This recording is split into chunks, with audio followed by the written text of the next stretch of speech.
Hi guys. Hello guys. What do you say?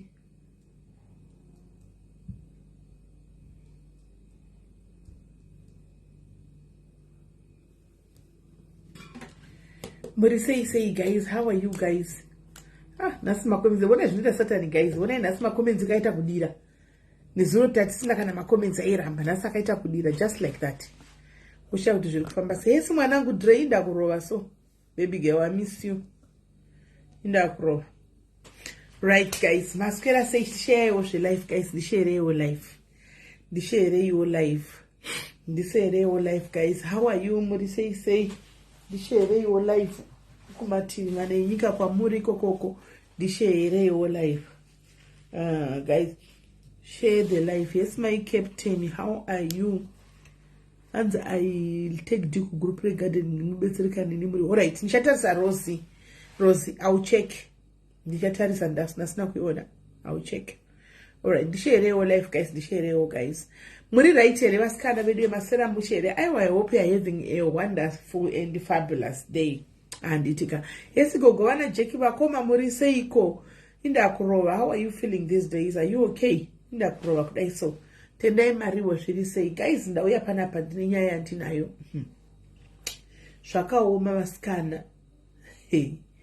Handizi kuti ndotangira papi. Zvakaoma veduwe. Zvakaoma vasikana. Webodo. Namuno munhu azvisiyani vasikana. Namune manga 6 na 9 kule. Azvisiyani. Ndine nyaya ndinayo panapa ndida kukutsanangurira enda kukuudzai. Asi nyaya iyi kai muridzi wayo ndida kuti yakutsanangurirei ega. Nyaya yacho muzvinzwire. Chidegadzai vamwe guys tisvike pa 250. Chidegadzai vamwe tisvike pa 250. Kwanzi captain atonora raviro zvekudaro here. Zvekudaro aiwa tiri nani isu tendai tiri nani zvedu. Kwatonera zvekubva kwaenda mbiri kudaro here nayi raviro. Rebecca zvakaoma. Asisimeli tipe life yekujiwa kwamafanzi kwa Ruth, you do better than this. Bitterness familiar. Chinonesa ndechekuti nyaya dzabatwa nemasocialites handichabati. Kana yatotogwa zvayo nemamwe masocialites, I will stay away from it. Munozviona zvinoitika vasikana. Makazvionera zvakaitika. Ndangoionawo nyaya ngangoti I'm not getting involved because masocialites atoitora mamwe kudhara saka it's okay.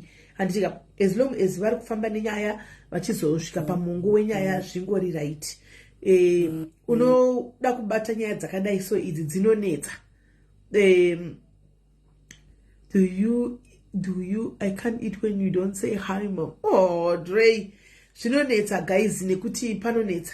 Munona zvinoitika. Wangoibata kunonzi vakauya sisimeli vakahakira vakazodai zvikazodai bla bla bla zvikazodini. Saka zvinonetsa ndinoita dzinouya kwandiri direct.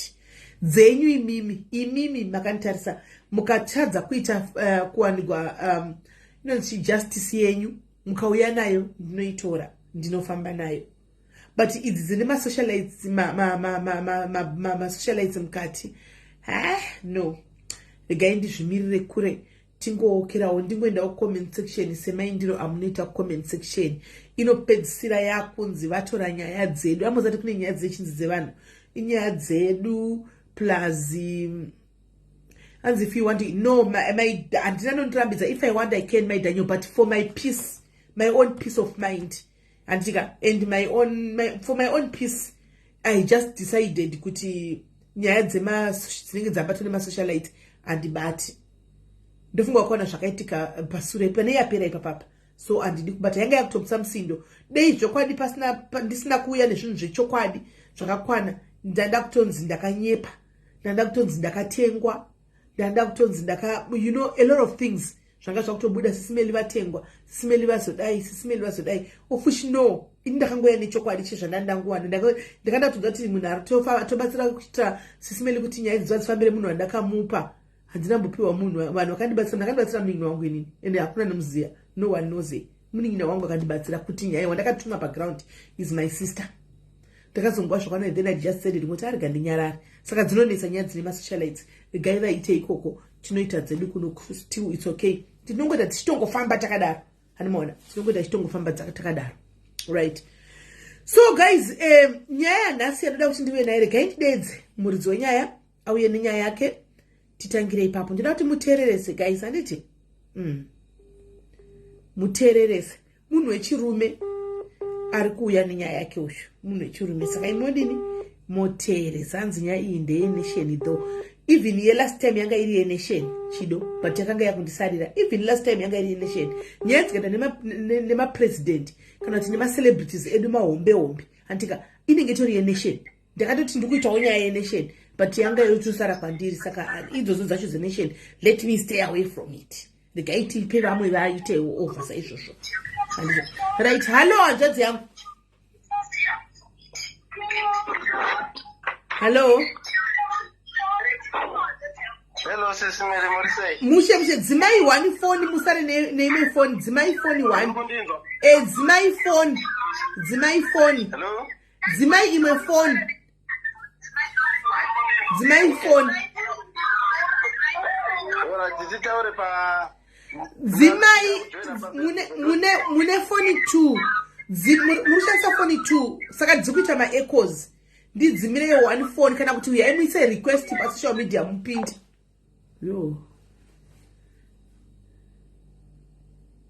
Hanzi ya junior kazodini. Ya junior yakaenda court remand. Ewa munhu ari mu custody dondo ari munhu adove mu custody ya junior. Munhu atove mu custody. Techingoita follow up tichiona kuti munhu ari mu custody. Gaindi tiwa pa Facebook.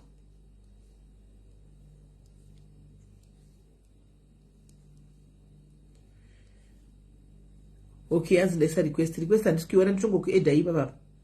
Can to go to Eda Ibaba. Isn't it really Mashura phone? Yeah. Right, I'm adding you. It will rather tese chido, it will rather tese nya, it could rather tese nya Ruthi, but in Panguva, you know, that can name you. Digging chungo no look materis. Panguva. Aiwa atidi rima hanzvadzi yangu tisireyo light. Yes, makadiko hanzvadzi yangu. Tiri nani Sis Mary Morrissey nevamwe. Ko zvamuriendisa nehanzvadzi kudai so zvamuri dude. Ndisire kafoloma vasaideo dzona foloma musvike pakupedzisira chako. Zvamuri dude chairo zi dude. Ndine watongi. Zviri sei hanzvadzi yangu? Ndibwa Morrissey nevamwe. Aiwa tiri right isusu right hanzvadzi yangu mukakumbira makumbirazve mukati tsiveli ndinokumbirawo platform. I just want to come and talk to the diaries and tika I understand kuti hanzvadzi makabviswa maoko ese ari 2 ayo. Timbotaridzai zvakare. Simuka.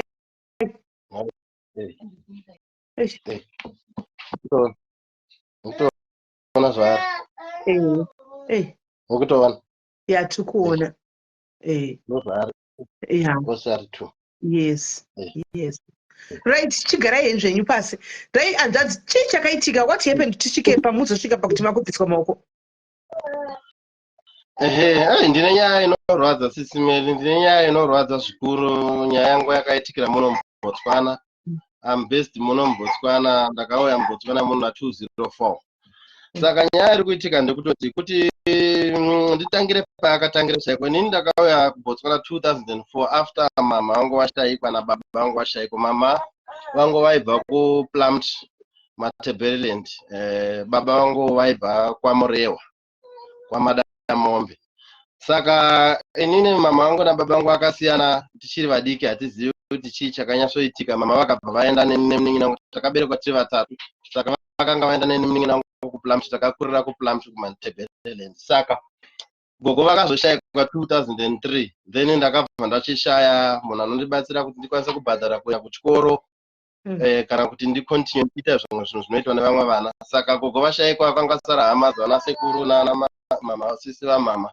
Zvinhu zvanga zvatondiomera manje vane misha yavo vanotarisana kwavo chete ikoko. Saka ndakatobva ndajoina vanhu vandaiona vachiuya kuBotswana vachidzoka kumusha kuvane zvinhu zvavo vakomana. Ndikakumbira umwe muchinda ndikati ndokumbira uende neni kuBotswana ndikuda kunotsvaka basa rekufudza mombe ndo randingakwanisa kuita nekuti handina kupedza chikoro saka ndikatanga nokufudza mombe ndofunga zvinondibatsira saka ndokubvuma muchinda uya kuuya neni akauya neni kuBotswana ndakatanga ndifudza mombe sisimeda handizvi kuti ndakafudza mombe since 2004 handizvi kuti kusvika rinipo kuma 2010 maybe then ndo parakazopesa ndakutoti ndakura inini handichadi zvemombe hadzibhadhare because ndakatanga chitambira ma 250 puli anga iri mari panguva iyoyo ndikati handichadi zvokumirira mari ishoma ndakuda kuita zvemapisi job ndanda kutanga kukanya zvidhina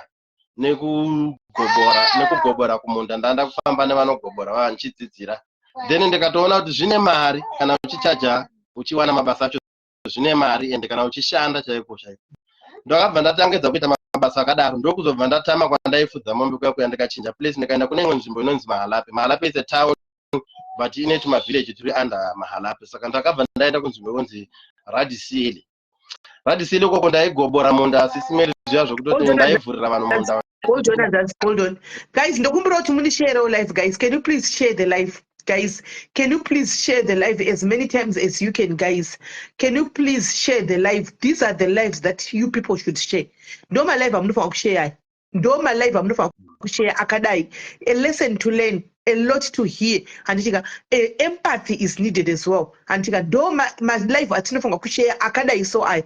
Can you please share the live, guys? Ndishare umunhu wese wanako uno share live kwa inoenda. Wanako uno share. Barbara, iwe kwini kuvhunduka foni ndikudona ndani chimbona rimwe firimu rehora koza ndakutovhunduka foni kudona nai Jesu shiwa ndani chiona firimu rafiri pane bada rehora zvakaoma guys ndishare thank you naboy ndisharewo guys ndisharewo thank you guys thank you all that have shared thank you guys thank you right and then this is a very sad story ndisatombosvika kure nekunzwa nyaya navido kandi chingobvachapesana atataki hezvo titaura ine ndazandeipenda alright thank you sisi saka ndadaro manje ndakugara ikoko kuRadisile kuvillage saka ndakugobora munda ndo basa ndabest naro saka ndakashandira vanhu vakawanda vanondiziva matswana vakatorima vane munda yavo tikutaruka tikuita izvozvi ndipo pandakazopedzera ndasangana nemwe shamwari yangu aiva mundevele akangonditi hazvo ni hashamwari kune munhu ari kuda munhu anogobora munda saka anga achiti ndimbatsire kutsvaga munhu saka ndandamuudza kuti uripo ndo basa raunoita saka neniwo asi ndikuda kujoina basa rekugobora iri but handigone saka iwewe kana uchida basa racho ndokusanganisa naye motaurana but kana wakuita basa unogona kunditora undipinzewo ndopota ndichiita ndokubatsira ndikuda kujoina timu yako ndobva ndati alright unza namba dzake tataura nemunhu uya pafoni akati achauya kuzondiona manheru kwandaigara ndanga chiri kure ndakaimba hangu asina kana magesi mvura chinochera pachingirikini kune chinhu chinoshandiswa chainzi togen wangoenda netogen wangochibairira kudai mvura inobva yabuda patepo woenda mumba nemvura yako saka murume uyo akauya akangonditi zvone ndikukumbira handisi kuda kutaura mazita evanhu kapano then akabva ndikukumbira kuti ndiri kuda ndanzwa kwanzi unogobora saka ndauya ndini wacho anga achitaura ndini ndakatuma mukomana uyu saka ndiri kuda kugoborerwawo saka ndandichida kuti kana zvichikwanisika tisangane zvakare mangwana makuseni tikwanise kuti ndoenda nemi kuplazi kwangu monoona then wondiudza kuti unochaja sei ndikuratidza because kuchiri nemiti yakawanda kuri kuda kunyasovhurwa chaiko nekutoti zvemaJCB izvo zvinodhura kampani yeJCB kuti haya JCB inodhura but basa remaoko vari nani vemaoko saka ndokutowirirana mangwana makuseni akauya akanditora zvakare pamba tikaenda tikanoona tikabva tawirirana to right akatondimezhera 2.5 acres zvikanzi ndo dzandoda kutanga ndigadzirira izvo kana wapedza ndichaona pakushanda kwako kana kupedza kwako ndo pandichaona kuti munhu ari fast ndogona kutomupa rimwe basa oita sei continue tikati okay hapana chakaipa ndobva ndamuchaja ndikamuti alright ndogona ndokuchaja ndakadai yanga tanga 2013 manja ndokuchaja ndichiti per acre 100 by 100 is 2000 pula so kana iri 2.5 acres it means 2 acre tototi 4500 pula but pakuwirana kwedu akanga anditi zvoni ndine bhasikoro ndine TV ndanchida kuti ungachuza 1 chekutoti hafu iyi ndikubhadhara edha nebhasikoro kana kuti TV. Ndikati alright, bhasikoro riri right. Saka balance yanga akutibata yanga atoti nyaya yanga asara tori 4000 ye2 acres. Saka tawirana kudaro ainyora pasi pabhuku zvose zvataitaura, ainyora pabhuku achiitira kuti se asakangano kusave neanokangano kana mangwana. Saka ndakabva ndatomuti alright, pamari yangu iyo 4000 yamakabata mochibvisa 600 pula munotenga chikafu, because basa redu isusu tinochaja but mari yedu iyoyo ndio inotengera chikafu. Zvino hausiri unotenga chikafu. Tikawirirana akabudisa 600 pula akatonyora kuti ndora ndichanyora 600, which means balance yako yasara atova mari 3400 pula. Tikawirirana ndokutenga chikafu, ndokuya nechikafu. Zvikanzi zvoni nyaya iripo ndagara ndandichida kuoffer imwe imba, ndine mastand 2 muradhisilomu, kune kwandogara nemukadzi uko. Saka kumwe kukurugara maloja, kune imba isina munhu, kune 1 room isina munhu ikoko. Ndodogona kutokurentesera imba iyoyo, unongondibhadharawo uko. Wanga uchingobhadhara 250, changonipawo 250 iyoyo, hapana kana chi problem. Ndikati alright, zvikanzi uko kune magetsi futi wazviona. Ndikati zvikanzi alright, chitama kwaunotama ndokubatsira kutama. Munhu kana achida basa rake rikasike kuita, anoita yese anokwanisa kuita. Sisi akabva auya akanditamisa uko, ndikatuta zvinhu zvangu ndikarayira uko kwandaigara, ndikaenda kumba kwake uko kunogara maloja. Ndogara nemaloja, ndaisa zvinhu. Asi nini kana ndichishanda kuplazi ndichitoda tende kuti ndonoribayirira kupi ikoko kumunda, ndotoshanda ndichigara imomo mudondo imomo kusvika ndapedza basa racho.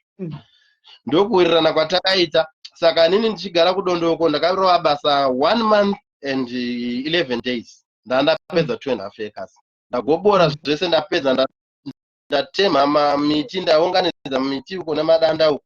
Kwangosara tumakomba kuya kwetu iye uchitsvaga munhu. Ipi job yokuti otsvaga munhu anovhara makomba uchitanga kurima. Huni anadzo zviya zvimwe opisa.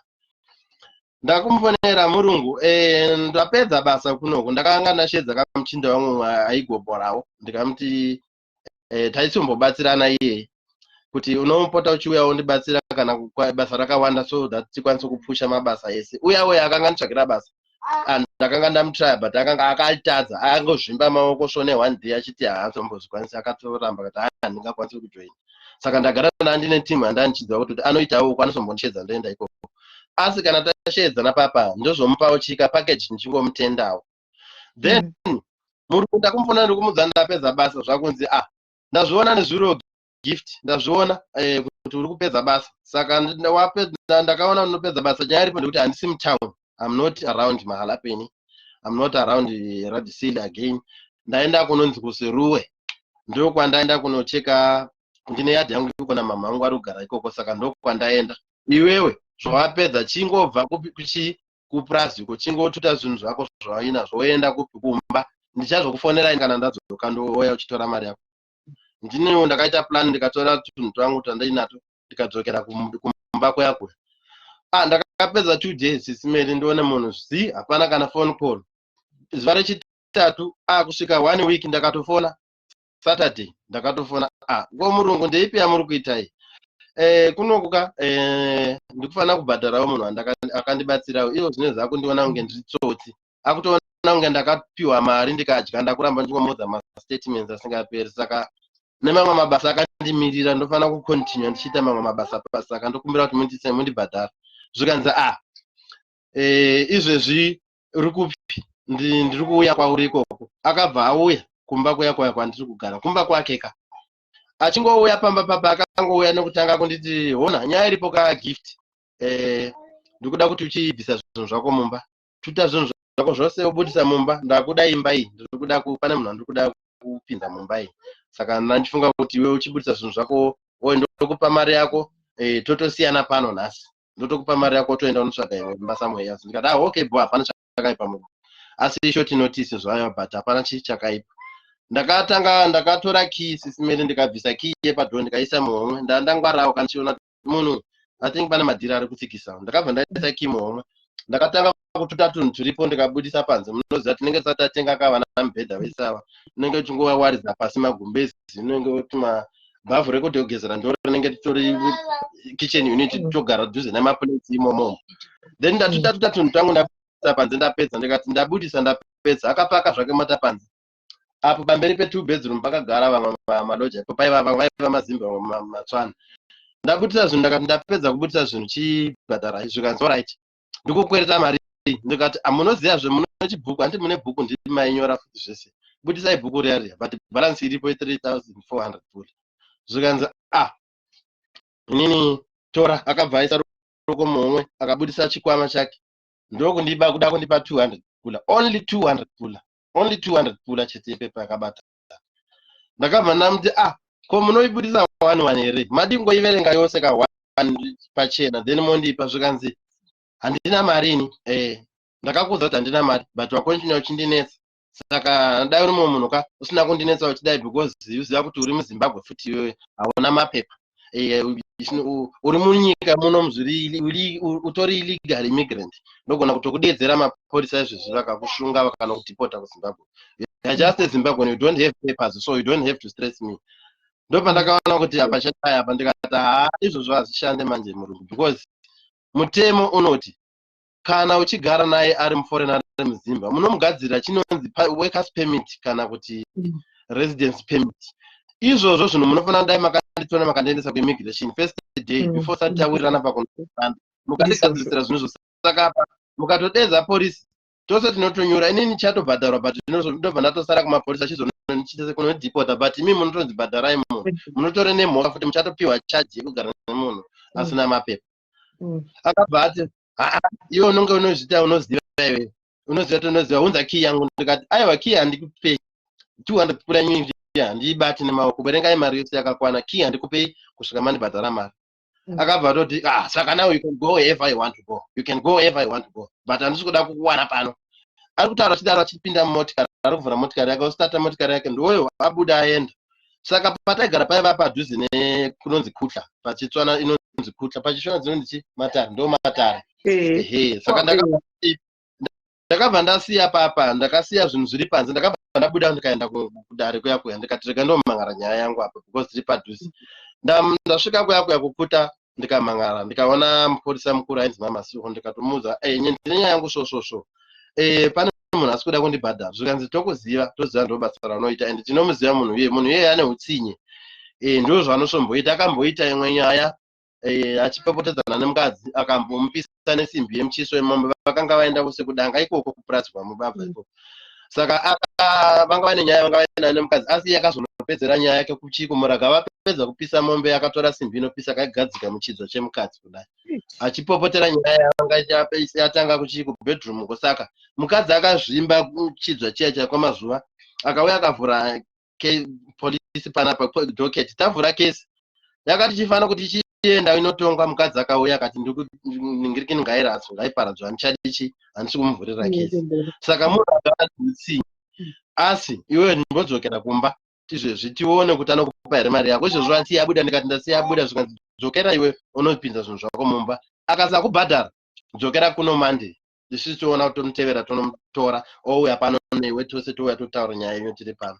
Pakudzokera kwandakaita ndichingonosvika kumba hanga shasha yanga aenda kuyadhi kwainogara nemukadzi aenda kotora pfuti dzakareba dzinonzi vanoitenzi shotgun inototi kana ichishuta so kudai inospreada inofanira kuti zvingospreada zvichita ndeyekutourayisa mukana hanga so kudaro.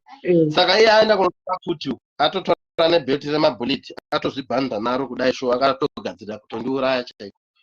Saka kudzoka kwandiri kuuya kukuta ndikuuya ndikupinda pagedhi iye apinda zvakakapaka mota yake padhuze negedhi pane tepe yemvura akanditarisa akabata hake shaya kudai ndichipinda ndichinyuya ndichinanga kumba pandakangoda kuti ndibate baglass door yari akandichikinura ndikwanise kuvhura ndabudisa key panze aburuka motikari fast inini handina kuzviona ndakangonzwa vanhu vanga vari pamberi pemba vachingoti iwe be careful munhu aburuka nepfuti uyo. Saka vanhu vaya vanga varipo vakanzwa kupopotedzana kwataita vakanzwa kuti inyaya yei vakabva vamhanya vose close to 6 or 7 people vakapinda mumba vakazvivharira mumba vazvivharira mumba vava vakadongorera nehwindo chete kudai. Inini paakangoti ndichitendeuka kudai ndichitarisana naye it was too late for me to run away because apa ndiri pamberi pe2 rooms ndiri pamberi pe2 rooms iye atondongedzera nepfuti kudai. Saka akatobva akangonditi zvoni yakangonditi one word chete zvikanzi where are you coming from, where are the police, you think I told you that you should give me my key and you refuse, you think you are so clever. you are trying me, I will kill you. Ndikati no, you can't kill me. Akabva ashuda ipapo, first bullet akabva arova ruoko zvamunoona rwakadai, arovera straight panangana negoko rapapa, ruoko rakabva rachoka choka, kwakangosara nyama, ruoko rarembera kudai zvomazvona. Saka ropa parakurasika, achibva adai t-shirt yake achibudisa bullet rechipiri achiisa mufuti, achirova futi ndekunokufuta, achirovera exactly futi pagokora, ndokuisa bullet rechitatu, achiisa rechitatu akabva ndirova muchest this side, handitori zamu this side, ndakanga ndasvona zvanga kwakavhurika gomba. Then achiisa bullet rechi4 achirova roko rekunoku, iri rakabva ratodonha pasi, ndakamira ipapo. Saka panguva iyoyo ndaingonzwa kutsva sisimeri zvokuti ndakatsva muviri wose, kunzwa kutsva, ndichiyerera ropa, ndichiyerera mvura, kunoku hutsi huchingobuda mondiri sohutsi hwefuti, because aiva close range ka, saka aingorovera hutsi nemabullets pandiri. Ndakabva ndangoona dzungu, ndakabva ndangodonha pasi slowly ndichinodonha ndichirovera pamasaidhi amuri kuona, ndichinorovera ndokusvuruka this side yose. Saka ndarovera pachidhina kudaro, ndarovera pasi, iye ndakamuona achinhonga mabullets ake, ndakanga ndakamutarisa nemasaidhi emazicho kudai, ndakadonha kandakatarisa pasi. Iye akuuya akunhonga 2 macox, akangonhonga 2 akasiya 2 maempty. Apa mino kana kuti shasha yanga akufunga kuti iri kuuraya evidence, kuti uko polisi ikazouya iyo inoramba kushuda for bullets achati 2. Zveshuwa ndichipedza ipapo, inini handina chandakazvoona, ndakazongoona ndichichema ndichideredza vanhu kuti vandipe mvura inomwiwa. Kupiwa mvura inomwiwa papa, vanhu vava vabuda mumba, akabva abuda akadhumisa mota aenda, ivo vakabva vabuda mumba vakajamba jira horo, vakatanga kufonera polisi. The same police kana ndaenda koreport, vakabva vafonera fiti backup yakuuyawo nepfuti, vakachibva vachiuya pandiri papo. Hanzi ndakatora vanhu vanogara muarea munzvimbo, vanhu vanga vanzwa pfutika, vamwe vakazviona vakamira mumayadhi akabatana kakuno, vachiuya vakaungana pagedhi, vanhu vakaungana pagedhi, hanzi munhu afa. Saka nekudaro polisi paakangomirirwa ichiuya, ndio yakatanga kupinda mumba, vachiuya nani, zvikanzi takutevera munhu uya uye atofonera mukadzi kuti ndauraya gift uko, taita misunderstanding. Saka ndanichida kungomubvunzisira, but ndazongoona namushuta atofa. Saka ndakuenda kuchikuplaza kutonozviurayawo, ndokuenda kuplaza kuyakuya. Mapolisi vakazouya achinotora mukadzi kuyadhi kwavo kwavanogara nemukadzi, kuti mukadzi wefonera murume mudze kuti chigift haana kufa, atorwa neambulance aendesa kuchipatara izvozvo. Iwewe chingomudza usazviuraya, ndiri kuuya ikoko, asusamudza kuti ukuya nechine mapolisi. Ndokuenda kwavakamutevera vachinoudzwa kana inini hanzi ndatoendeswa kuchipatara. Ndakazongonzwa kuchinzi vauya naye vachitora mastatements pamba, nemunhu wese anga aripo pamba, vachibvunza chii chamaona chichiitika pavanhu 2 ava, chii chazoitika, kuti kupedzisira kwavane hondo, varwa here kana chii chaitika. Vakavaudza zvese zvavanoudza, vakanyora statement. Ini ndakabva ndanoradzikwa kumaHalapi, ndo chipatara chemabhonzo kuno chinoita nezvevana mabhonzo. Ndipo pandakanoradzikwa, hanzi ndakangosvika ndakatozvimba muviri wese, ndakazvimbisa chaiko, ndokangosvika nekungooperate, vachiona kuti zviri nani vaite sei, vangosvonera maoko aipapapo, vangoita kutosvona kutoti ropa rikwanise kufamba richange richingodzokera ipapo, hapasisina gokora, hapasina tsinga ndikufambisa ropa yekuti vangakwanisa kubatanidza. Ndokutozongorara 16 days, ndakangorara ndisingamuke. Hanzi ndaifidwa nemadrips emadhokta anga akabayirwa makumbo ose, makumbo anga ari mudenga kudai, so ndaingondifidha. Ndakazongomuka after 16 days, kumuka kwangu ndakangomuka ndinoshamisika kuti ko ndiri papi panapa, pandikuona vanhu vakangopfeka zvichena chete papa, ndikuremember ndichibvunza kuti tiri papi pano, zvikanzi wow, wamuka uri kuziva kuti chichaitika. Ndikati zvikanzi chichaitika pauri, ndikati ndoziva kuti ndashudwa nemurungu wangu, but dhokta ndanzwa achiti zvoni ruoko rangu rimwe riri right, rimwe riri hanzi rarasa ropa rakawanda, saka harina tsinga. Zvikanzi we are very sorry, maoko akatobviswa ose, hauna ruoko riri kuri right, maoko akatobviswa ose. Saka ndokugara kwatakazvipatara kuchipatara, vanyori venhau vakuuya vachindiona, vachikuuya vakutotora story, vachingondibudisa front page, mapepa avanenge vana the voice, the monitor, machichi different papers munomu, aingouya nditora ndiri kuchipatara mapicture koko, vachitora mastatement nenyaya, vachingopost, vachingonyora, vachikanda. Ndokufamba kwakaita madaily news akadaro. Saka ndokuzomirira nyaya, tamirira nyaya, nyaya ndakatora 10 years, ndakamirira nyaya kuti iende kumakoti 10 years. ndo pakazonzi nyaya yakutongwa asiri kutongwa as a state case. Iwewe uri kutibatsira as a witness yakakuwadzwa yacho, because we have to be there as a witness, but isusu as a state we are the one tikutonga munhu uya kuti zvakaita zvitendeka.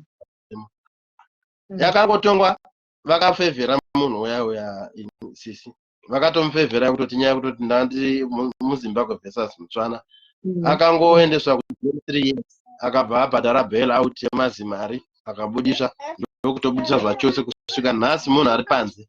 Yakati vayangodaro maloya akatanga kuvolunteer akazvimirira ega, handi yaide criminal yacho ndo yaitongwa nemaloya egovernment nemajudges zvese. Pakutanga kuti loya uya akundoudza kuti unofana kutsvaga loya angakubatsira nyaya yekubhadharisa munhu uya inonzi chii, ndiyo civil court. Zvikanzi unofana kutsvage loya anokubatsira. Maloya anga aripo atovolunteer kundibatsira. Ndine maloya ari good chaiko akandibatsira vechivanda, vanonzi Chivanda Makalimere company attorneys. Vakandibatsira nyaya for free, imimi sisi for free. Havana kundibhadharisa kana anything. Vasi kundirwira kwavo vakamuti zvonitokumbira right kuti at least da akatipawo 1 million pula tikwanise kutangira upenyu utsva munhu tikwanise kumuona tingamuitira business timutsvagire pekumuvakira, timutsvagire kana chingaita business kuti achikwanise kucontinue neupenyu. This is a second life. Akurarama upenyu hwechipiri asi asisina maoko. Akabva aramba zvikanzi I don't have that kind of money. I don't have that kind of money. Handisishandi. Inini ndakasiya basa ndaimboshanda kuveterinary ndichidrive motikari dzeveterinary ndikasiya ndikadrive motikari dzekumoshari. Saka ndadrive motikari dzekumoshari ndakasiya zvanga zvisina mari zvese izvozvo. Saka handiri kuzvishandira izvo, ndiri kuzvishanda handishandiri munhu. So handina that kind of money. Inini I have a proposal to make. If you can read it maybe kana tichiwirirana. Proposal yakaita zvikanzi right, give us that proposal tione. Akabva anyora kuti yadhiyo iyi kwandakashudhira munhu ndoda kumupa because hapasisina maintenance nene I didn't find time kuti ndigarepo, hapana peace muyadhi yaya. Ndakatadza kupagara, saka yakangogara chiti yakangodaro ndiyo yandira kumupa, asi ine 3 bedroom yamuri kuona yakuside kwakatizira vanhu ne 2 rooms yanarakamira paarea yandakashudhira. The same yadhi yandakakuwadzirwa iyo tete ndiyo yadhi yandakapiwa, ndinayo nanhasi. Ndakatongoti iwo ndikanditsvaga matenants vangogara ikoko. Kune matenants 3 vari kugara ikoko, vanongopota vachikanda something as a source of income every month. Saka ini ndakangoti handingamhanyise kuitengesa yadhi. Ndakangonyora yadhi, akanyora mbuzi 20, akanyora mombe 10, akati ndinoisa ne 160,000 pula. Ndiyo zvandingakwanisa kubhadhara nazvo. Mungoona kuti zvinhu zvese izvi tikasanganisa mari yemombe nembudzi nekamari kabudisa pamwe toti ne yadhi dai zvakatengeswa zvese, mari yacho maybe yayi ndio paingosvika at least 500,000 maybe 500,000 kwete kuti inopfurira kuenda uko. Apo maoko maartificial ari kudhura. Saka yadaro mombe nembudzi ndakakumbira mari kuti vandibatsire kutengesa because vaitoti zveshuwa zvoda kutengeswa because hama dzake hadzisi dzese dzinofara, vanogona kudzipoisena mvura dzikafa futi dzose kana kudziba one by one. Saka we have to sell those things tokuisira mari yacho muaccount. Then by that time ndanga chiri kurarama ndasangana namai mwana vandinawo ava. Ndanga chiri kurarama nemahelpers, ndichitsvaga mahelpers kuti ndiri kutsvaga munhu anondibatsira, anondigezesa, kundipfekesa, andibikira, andiwachira. Ndichiri kubhadhara rent, saka ndaibhadhara rent 1.6, ndichigara mu2 rooms ndobhadhara a helper 1.6. Kamari kacho hakana kana kumbogara. Asi ndakazopedzera isati yapera ndakati rega ndingotenga something chandingaita business nacho. But business randiri kuda kuita ndaitsvaga maadvice kuvanhu, nderipi business randingaita ringandibatsira. Zvikanzi nevamwe ita business rekuti uchashanda iwewe uri boss zviye uri mushandi, usatsvage business rekuti unobhadhara vanhu because hauna mari. Saka ndakabva ndatanga kutenga sound, ndikati nini ndiri kuda kuita DJ, ndiri kuda kufamba ndichiridzira vanhu vanenge vachiita mabirthday party, magraduation, vanoita chete, vanoita anything vari kuda music. Ndikatanga kutenga sound, ndichana ndine sound yese yakakwana chaiko. Chero munhu akati anoita wedding izvezvi anoda DJ, ndokwanisa tikangourana chete paprice. Yaona equipment kana muchiridza padhoku munoridza nei machi? Ndakatodzidzira, ndakadzidza, ndaigugura ndichitsvaga zvinhu kuti ndingaita sei naizvozvo ndikatsvaga vanhu vakawanda vakazvara vane urema ndaingotsvaga madisability ndikaona kuti varipo madisability vanokwanisa kuita mabasa akasiyana saka kunyangwe vamwe vakazvarwa vari disability but chinosara ndikuda kutofanana navo saka ndakatoudza pfungwa yangu kuti I must do something saka ndakabva ndatenga sound nhasi sound yese iripo iyi ndakabva ndatanga kutenga hembe ndondichituma vanhu vanoenda kuSouth Africa ndakamboenda ka1 chete kuZambia nevaienda kuZambia ndinohodha hembe dzekuzambia ndichiuya ndichitengesa muno muBotswana saka ndo mabhizinesi andazvivhurira iya but rekutengesa hembe ndakazvodonha during covid because kwakusingatenderwa vanhu kucross border ka ndo pandakabva ndadonha naro kudonha zvamuchose asi remusic richiri pana nhasi zvandinoita manje iko zvino ndofamba ndichikumira pamamalls muno vari muno muKaburoni vakawanda vanomutswana vanondiziva vanosombondiona mberi kweSpar nePick n Pay ndokumbira mamanager ndokumbira kuya kuzogara pamberi peshopu ndichiridza Saturday and Sunday ndouya makuseni na7:30 ndichichaisa na4 o'clock kumana ndichidzokera kumba saka vakandipa space vanobhadharisa magesi nenzvimbo ndopandei ndichiita ndine maspika mahombe ndinoita madiki saka pandoenda pamashop ndinoenda ndakatora madiki sometimes ndotora mahombe ndo same way yandinokwanisa kuadvertise ndinouya mumwe munhu achiva chiti muningi wangu ari kuita birthday kana kuti kuitira mama birthday saka tanga tichitsvaga sound unokwanisa here kuridza paningirikini ndo zvavanobvunza unokwanisa here kuridza pabirthday ndototi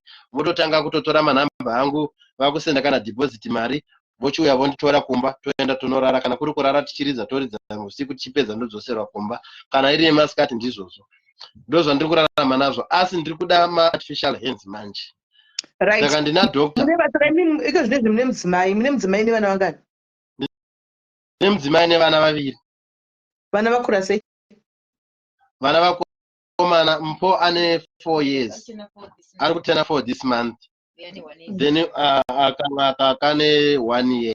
1 year 6 months. Tokumbira kuona kamakoti. Makoti uyu vana vakomana chete vese. Uyu aripo.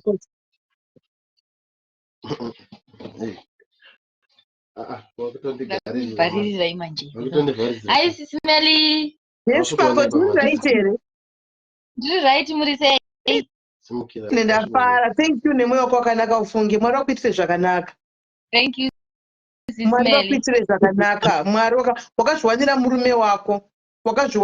Unoza chinonzi murume ka. Chinonzi muona kuti unoivana 2 nemurume wako. Chinonzi murume uyu ndiye waonai. Zvimwe zvese izvo munoita muchienda muchibatsirana muchienda. Antiona. Wakamuda akadaro ndozvandanyanya ndanyanya kudenwa kuti wakamuda akadaro ende ukangodonza ende ndiwo wakatanga kutondi approach before auya you came to me uchiti Sisimeli batsirai murume wangu andiona ndandisinganyatsoziva kuti zvakamira sindisinganyatsovaziva kusvika razoti alright ngavauya because ndingomhanyi kazhinji kacho ndinotonzwera mweya ndosaka maiona ndichikudhileyai ndinotanga ndatonatsonamadza nezvazvo kuti Mwari nyaya dzinoinvhovha mari mukati dzinonetsa ukaona ndakukuti huya mweya unenge wabvuma handiti so ndoda ngokutenda zvangu nezvawakaita nekusvika kunoko ende ndichingoti rambai muchichengetana Mwari havapenge nemwari havadhaki hanzvadzi yangu kuti muzoremara makura zvaitofanirwa kuitika pamuri zvaitofanirwa kuitika zvanga zvakatonyorwa zvichaitika kwamuri nomete zvakaitika nenzira ipi kana nzipi zvaifanirwa kutongoitika kwamuri hanimona kuti mugozotestifya ukuru hwaMwari handika tandafanira you hard working man munoda kusaba kushandira so tiri kuda kuti tikubatsirei kuti muwane maoko iwayo kuti nokuti nditonyatsoona kuti mukaita maoko you can go far artificial hands you can go far kuenda kumberi chaiko saiko zvino munogezeswa nani nemuroora ndozvigezera inini iye achisvika mazuva ndaimbomudzidzisa aimbofarira zvokuda kundigezesa ndakamuudza kuti ndakadzidziswa nemanesi ndokwanisa kugeza ndega chandinoshandisa ifoam bath handishandise sipo chete upenyu hwese because handikwanise kuikwizira saka ndongoda foam mumvura ndoshandisa matauro mahombe handishandisi katauro kadiki aka ndotobata nemakamuromo ndichikwesha muhuro ndichitenderedza ndichikwesha kwese kwese then ndinokwanisa kugeza neshawa imba ndinotsvaga kunyange iri 1 room izvozvo tiri kugara mu1 room iyi ingori 1 room ise studio pad but door rechipiri riri kutiendesa kushawa nekutoilet so ndinendetokwanisa kushandisa shawa ndovhurira shawa chete ndomira mai ndotanga kundidira mvura ndozora foam bath ndokweshana tauro ndovhurira mvura futi toilet ndokwanisa kuzviendesa ndega toilet hombe asati haaziva atatombondipukuta chero since anogona kutozitaura izvozvo you are so smart kuti kana makatogara musina kutoburitsa kuti handina maoka. The way you are so handsome, so the way you are so smart, and no one will ever know kuti hamuna maoko kusvikira mazobuda kumazobudisa handina maoko. But zvisinei, it's one of those things. Disability no yapakasiyana siyana. Kuna umwe asingatooni zvachose kuti hatooni, imi munotoona henyu.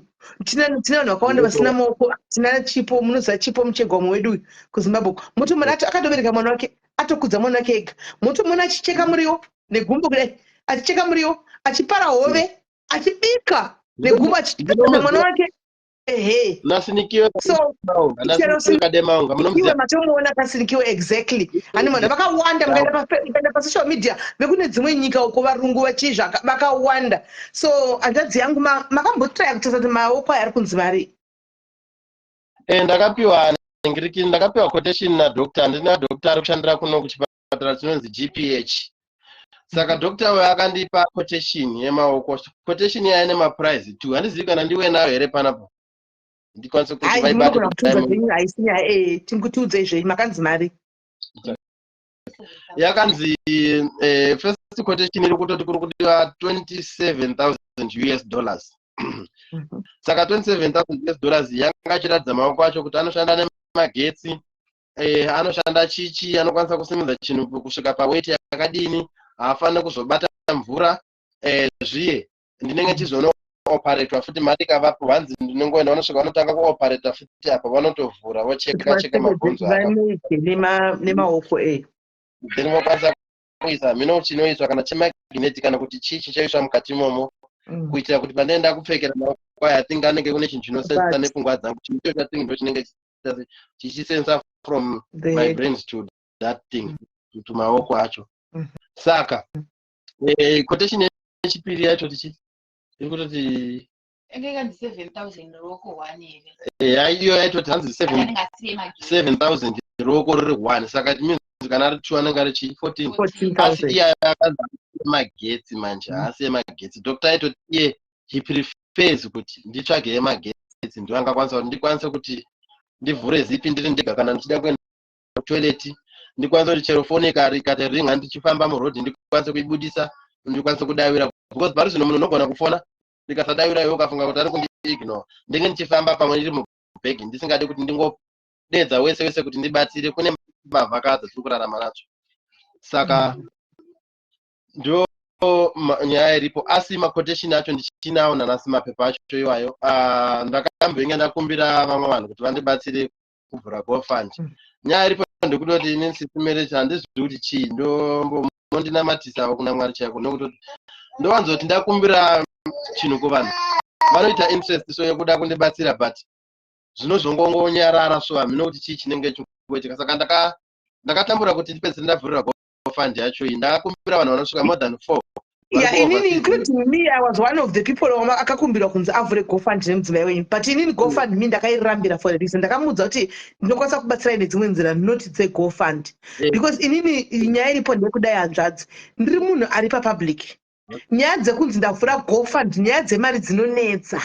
Even though GoFund me chionekera kuti mave nemari yakati, maiswa mari yakati yekuti inonetsa, but pane zvinoitika tinenge tine vanhu vavo vatinoshanda navo vanenge vachitogwawo nesu vandi munoona. Saka panogona kutozwa wada angotanga nerume kuti pabiwa mari ndatokanganisigwa mazita. Ndosaka ndakati no, I want you to come. Handika GoFund me ndoda kuti muvhure mega, ini ndokubatsirai kupusha that GoFund me kuti ipinde mari, but mavhura mega imimi ine access yamune access imimi isina access inini kuitira kuti nditewo cover chiyo my back because kana hondo dzikacha zvinoita manje chinhu chidiki cheevhen chekunyepa chinospreada more than chinhu chechokwadi. Anti munoona ndosaka ndakakumbira kuti aiwa kune mudzimai wenchitsvaga muna nokuvhurirai GoFund me then imozouya nelink handika totangira ipapo. So right guys, nyaya mainzwa, these are the people vanofanirwa kuitirwa GoFund me guys. As Zimbabweans, let's agree for once. This brother, guys, we need to help him. Ndo vanhu vanoda rubatsiro rwechokwadi ava ndivo vatodenda ndine masters right now ndakuti kandai masters muchicalculata masters acho kuti imari tichitumira mari yavo. Unfortunately I don't know what is happening nemasters, handizivi kuti chii kuitika nemasters. Guys, itai muchindichegerawo makambani, itai muchindichegerawo makambani amunoziva ese, tegai makambani. Handizivi kuti masters angu chichikuitika. Nhasi chechaita itotaura kuti ngatisei tagetiwo yemasters kana 300 chaiwo toziva kuti vane 3000 yavo handika yoiswa maakaunti mavo kana kuti yokandwa yogara yaiswa kuchipatara kwacho kuti tiri kuramba tichingobhadhara mbijana kuchipatara kusvika mari yakwana yaingoenda kuchipatara state yatoposta mari sisi panapa handika. Guys, ndokumbirawo kuti mutege macompanies please, tegai vana Zororo, tegai macompanies guys, tegai macompanies. Yes, vana Great Hope yava vategei, vana Zororo ava vategei, macompanies ese ngauye. Guys, we can do this. Guys, we can do this. Saka link reGoFundMe riri kupi? Link reGoFundMe ndinaro WhatsApp na mai mwana vanaro na vanhu. Ndokumbira kuti murikande mucomment section. Kandai tiri pin. Rikande mucomment section link iroro. Tivira topinda izvozvi vanhu vatange kuisa mari dzavo izvozvi. Rikande mama. Ari kurikopia kuti ari send pa comment section izvozvi. Right. Isai tuone. Guys, we only need 20,000. I see mari yakawanda. Takawanda. Zvokuti 20,000 ka we can do it. 20,000 we can do it. 20,000 we can do it, guys. We can do it. 20,000. Anzi ndasenda zita rakanzi Primrose and wasenda nezita maona mukatasa zita rakanzi Primrose mawe post page. Primrose mawe post page. Kana masitapa iri guys nditaridzeyo. Muchaona vemakambani havabudikiri kumhanya pakudiwa donation kapa. Havabudikiri kumhanya. Gavana tinyadzise tione. Vemakambani tinyadziseiwo nhasi.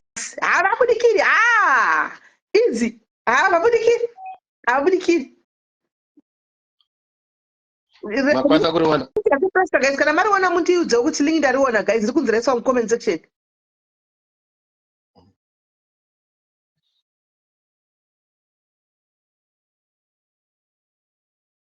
Isai link mucomment, isai link guys, isai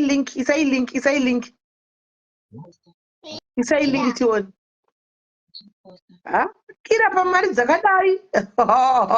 Wadanga usingazvivoni.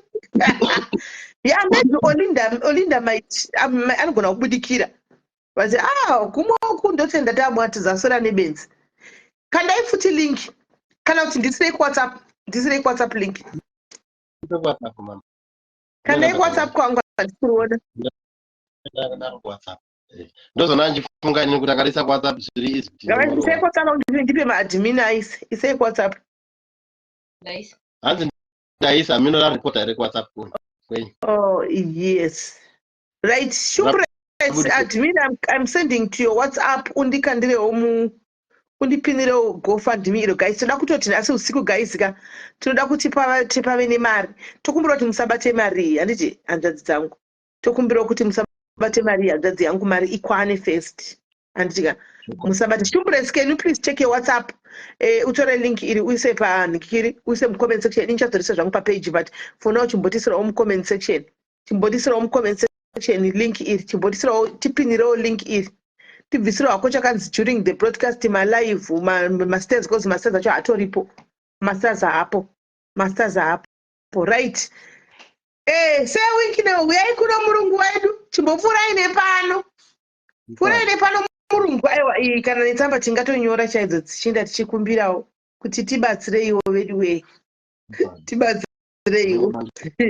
Tibatsireiwo. Guys, kungoti $10, $5 ka dollar vasina mari inokwana mufunge inokwana next week vanenge vane maoko. Ane dollar oisa dollar, ane $5 oisa $5, ane $10 okanda $10. Tichienda takada guys. Yes, Mkoma boys, can you please call me? I'm not green button. Nanda kutoka Edra, can you please go out and come back? Or can you please call me. Yes, we are taking all the companies today. Great Hope. Tikukumbira kubva kwamuri Great Hope. Tikukumbira only $300 US. $300 mukoma muri kuona hanzvadzi yedu iyi mukoma More Boys havana maoko vakagurwa maoko vakafurwa maoko handika vakafurwa maoko vakabva vanobviswa maoko kuchipatara vakatozongomuka vasina maoko so kuti vakwanise kuzviraramisa vane mhuri nevana vaviri mukadzi nevana vaviri kuti vakwanise kuzviraramisawo manje iko zvino raita muri kuona zvakaita maoko tiri kukumbirawo kuti titsvage mari inokutenga maartificial hands anomaona artificial hands ekuti vakwanise kuti vazviitirewo zvinhu vari kwavari ikoko andimoona so chikumbiro changu Great Hope tiri kukumbirawo only $300 US. Kana mukazotadza zvenyu hanzvadzi yangu hapana chakaipa munogona kutipa zvenyu 200 chete sekambani yeGreat Hope kudai sekambani yeGreat Hope right and then my sister Vapinda, how are you? Ndiri kubata munhu wese mukoma More Boys ndiri kutega munhu wese handisi kutega imimi chete musazoti ndini ndazodai ndega I am tagging munhu wese ane company. I am tagging munhu wese ane company. Everybody with a company. Ndikuteka. Sisimeli supporta budget. Toda kuwasupporta kuti abatikana nenyaya yawo zvisingaite. Right, hold on. Hello murungu wangu. Sisimeli ndiri right boss ko muri seipo. Musha muri sei.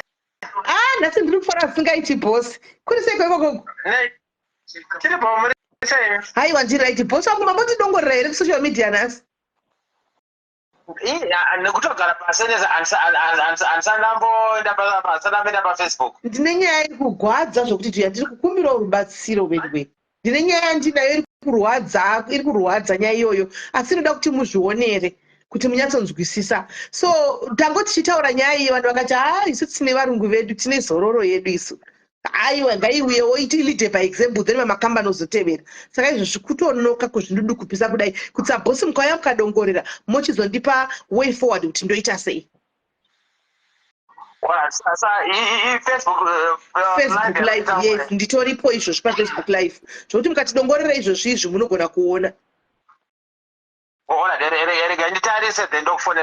Alright, unenge mandigonera. Tikawana 5 wire kupo.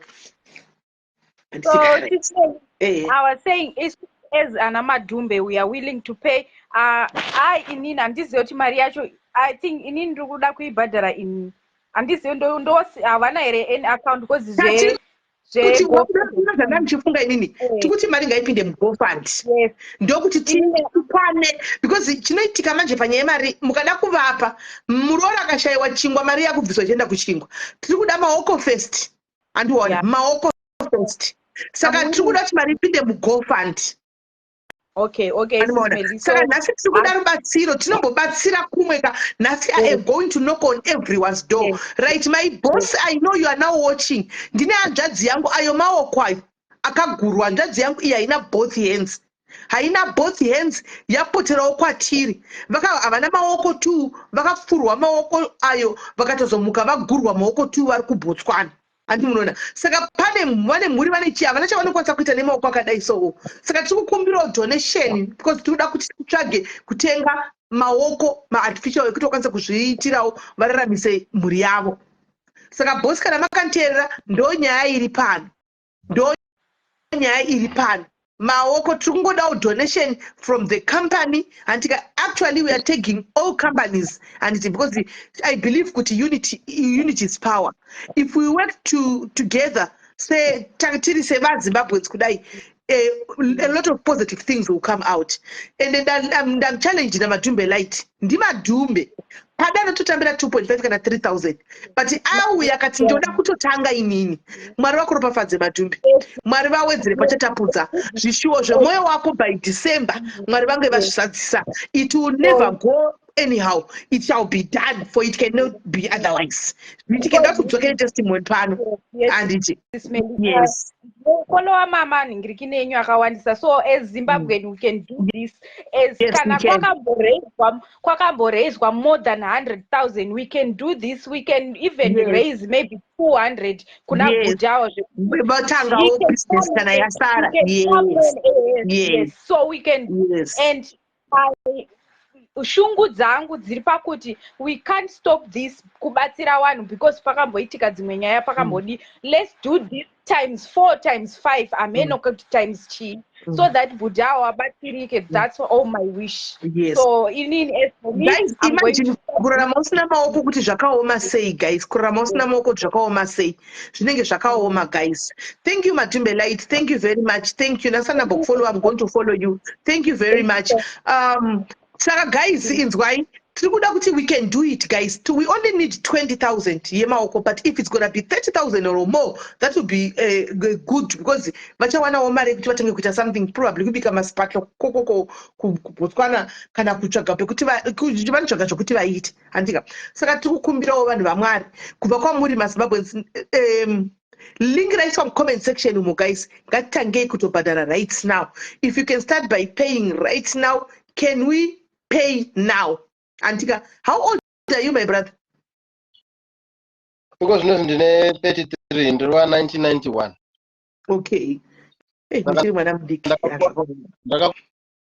23. Hey. Yeah, oh, 30K for artificial hands, 30K. All right. 30K guys for artificial. So go for me, guys, link just kind of to page. But right now, Antika, to kumbiro kuti, by the way, katikandei market now, usa zvinyanze. Kanda $1 raunaro. It's okay. Kanda $5 raunaro. Link in the comment section up. Link aka organizer go for me and you did. Anonzi Mr. Tinashe Chamangu. Do you know him? Do you know him and do you trust that person? Because we are talking of Maribana. I trust him. South Africa. Hello, Ajadzi yangu muri seiko. Hello. Did right muri se Ajadzi? I want to write Smiri. In the final kumbira kuti va increase the limit ka uze yakaiswa pa 2.5. I mean target 2,500. Oh no. No. 5,000 pounds. No. Kwa andiswete bila things kwetwa. Koma kachonza semurora pari kunzi pane 2.5 pa linki. Akati zvoni iye akangoti tongori tanga takadai because pamwe vanhu vanogona kuita sei vakabudisa tikaona no. Because the link imaona ikakwana 2.5 vanhu bava-stop. Muzodi. Exactly. Thank you Anjadzi. Handisizofungidzira kuti yakwana. Ariko munomuzire gatitenge kubvunza. Thank you Anjadzi for that one. Mira timbobvunza. Munhu akakuitai GoFundMe uyu munomuzira because ndiye munhu achatransfer mari yenyu. All right Anjadzi. Munomuziya here munhu wamakatakumbira kuti aite ningikini. Yes, tine munhu tiri naye ari kuSouth Africa takakumbira kuti ngatibatsire kutaura naye munhu ari kuUK akataura naye akati ndiye munhu anotrust anomuziva kuti akamboitira. Munomuziva here? That's my question. Zvokuti kune munhu anozozara kudii tiri kutaura pane mari 100,000 yakabviswa nemaZimbabwe yatakabvisa including me. I paid mari. I think I paid something like achaziti mari kune mari yaRuth handika mari yadliwa nasekuru vake. Alright. Gaindidai munoziva munhu anonzi Mother anoita zveTikTok here munomuziva? Handimuzivi yangu. Handimuzivi. Ndiye ndakakumbira ndibatsire kuvhura link iri because Botswana haisi mu those countries dzinotenderwa kuvhura GoFund but iri out of that countries. So South Africa hold chimira ndakada letu. Right letu ndokumbira kuchinzwa usati waenda kumberi. Can you please open the GoFundMe on behalf of Diaries letu iwewe? Can you please open? Yes, I am instructing you to open the GoFund. I know you. I trust you. Can you please open a new link right now? Twitter link new one and put the target for 35,000. What do we do with the old link? Because old link. No, we can just leave it. Let's work with the new link. It's fine. Let's work with the new link. Alright. Saka regai ndite so. Ndenda kufanira kunyatsa madetails akakwana efull name ravo, hanzvadzi ava, kwavanogara as well, makore avo. Ini zvandakuita right now ndakupa Muroora namba yako akutokubata izvozvi upiwe ningikiri. Ndati kana uchiita icreate izvozvi tichiri panapa uyiunzi tibvisei. Alright. Number yangu. Alright. Saka Muroora ndakupa madetails emunhu uyu, bata munhu uyu right now. Bata munhu uyu right now. Izvozvi anorivhura izvozvi rodzoka izvozvi takutoda new link toda zvinhu zvokuti zvinozobuda tiri zvinhu zvinogona kunetsa mangwana. Right. Namba ndakupa idzo ndakupa ndedzekuti diaspora ndaribvisa pin ranga rakaiswa hapo ndaribvisa. Saka Muroora bata munhu uyu right now as we are here, talk to the person, avumupe madetails acho, avhure link as in now. Hanzi who's the account details for. Takukumbira one of the admins ari kudiaspora kunoku kuti avhure link iyi ndabvisa iro ranga riripo ndaribvisa. Takukumbira one of our own diaries admin, munhu wamunoziva mese, munomuziva letu anditika munoziva letu guys. Hana track izvozvo kana ichi munhu ari right. So on behalf of the diaries, let you open that GoFund right now, otipa link totanga. Hanzi vaisa mari torai mari dzenyu. Vaisa mari, you can withdraw your money, link nyuwani riri kuuya mubva maisa kulink nyuwani. It's fine.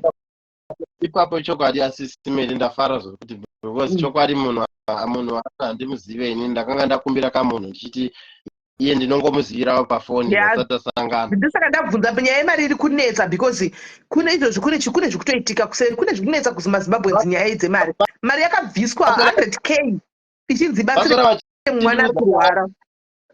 Mai vanoziva nyaya yacho vakabvira nezuro nemarimwe zuro vachindiudza vaindiratidza nyaya dzacho dzichipostwa musocial media. Atanga achiondiudza kuti munhu uya akadyirwa mari. Yes. Anyway, guys, how to withdraw them. Ananga isa mari yake PayPal. Can you please help Teliwe kuti abvise mari yaisa PayPal kuti anoita sei to ningikire to withdraw that money.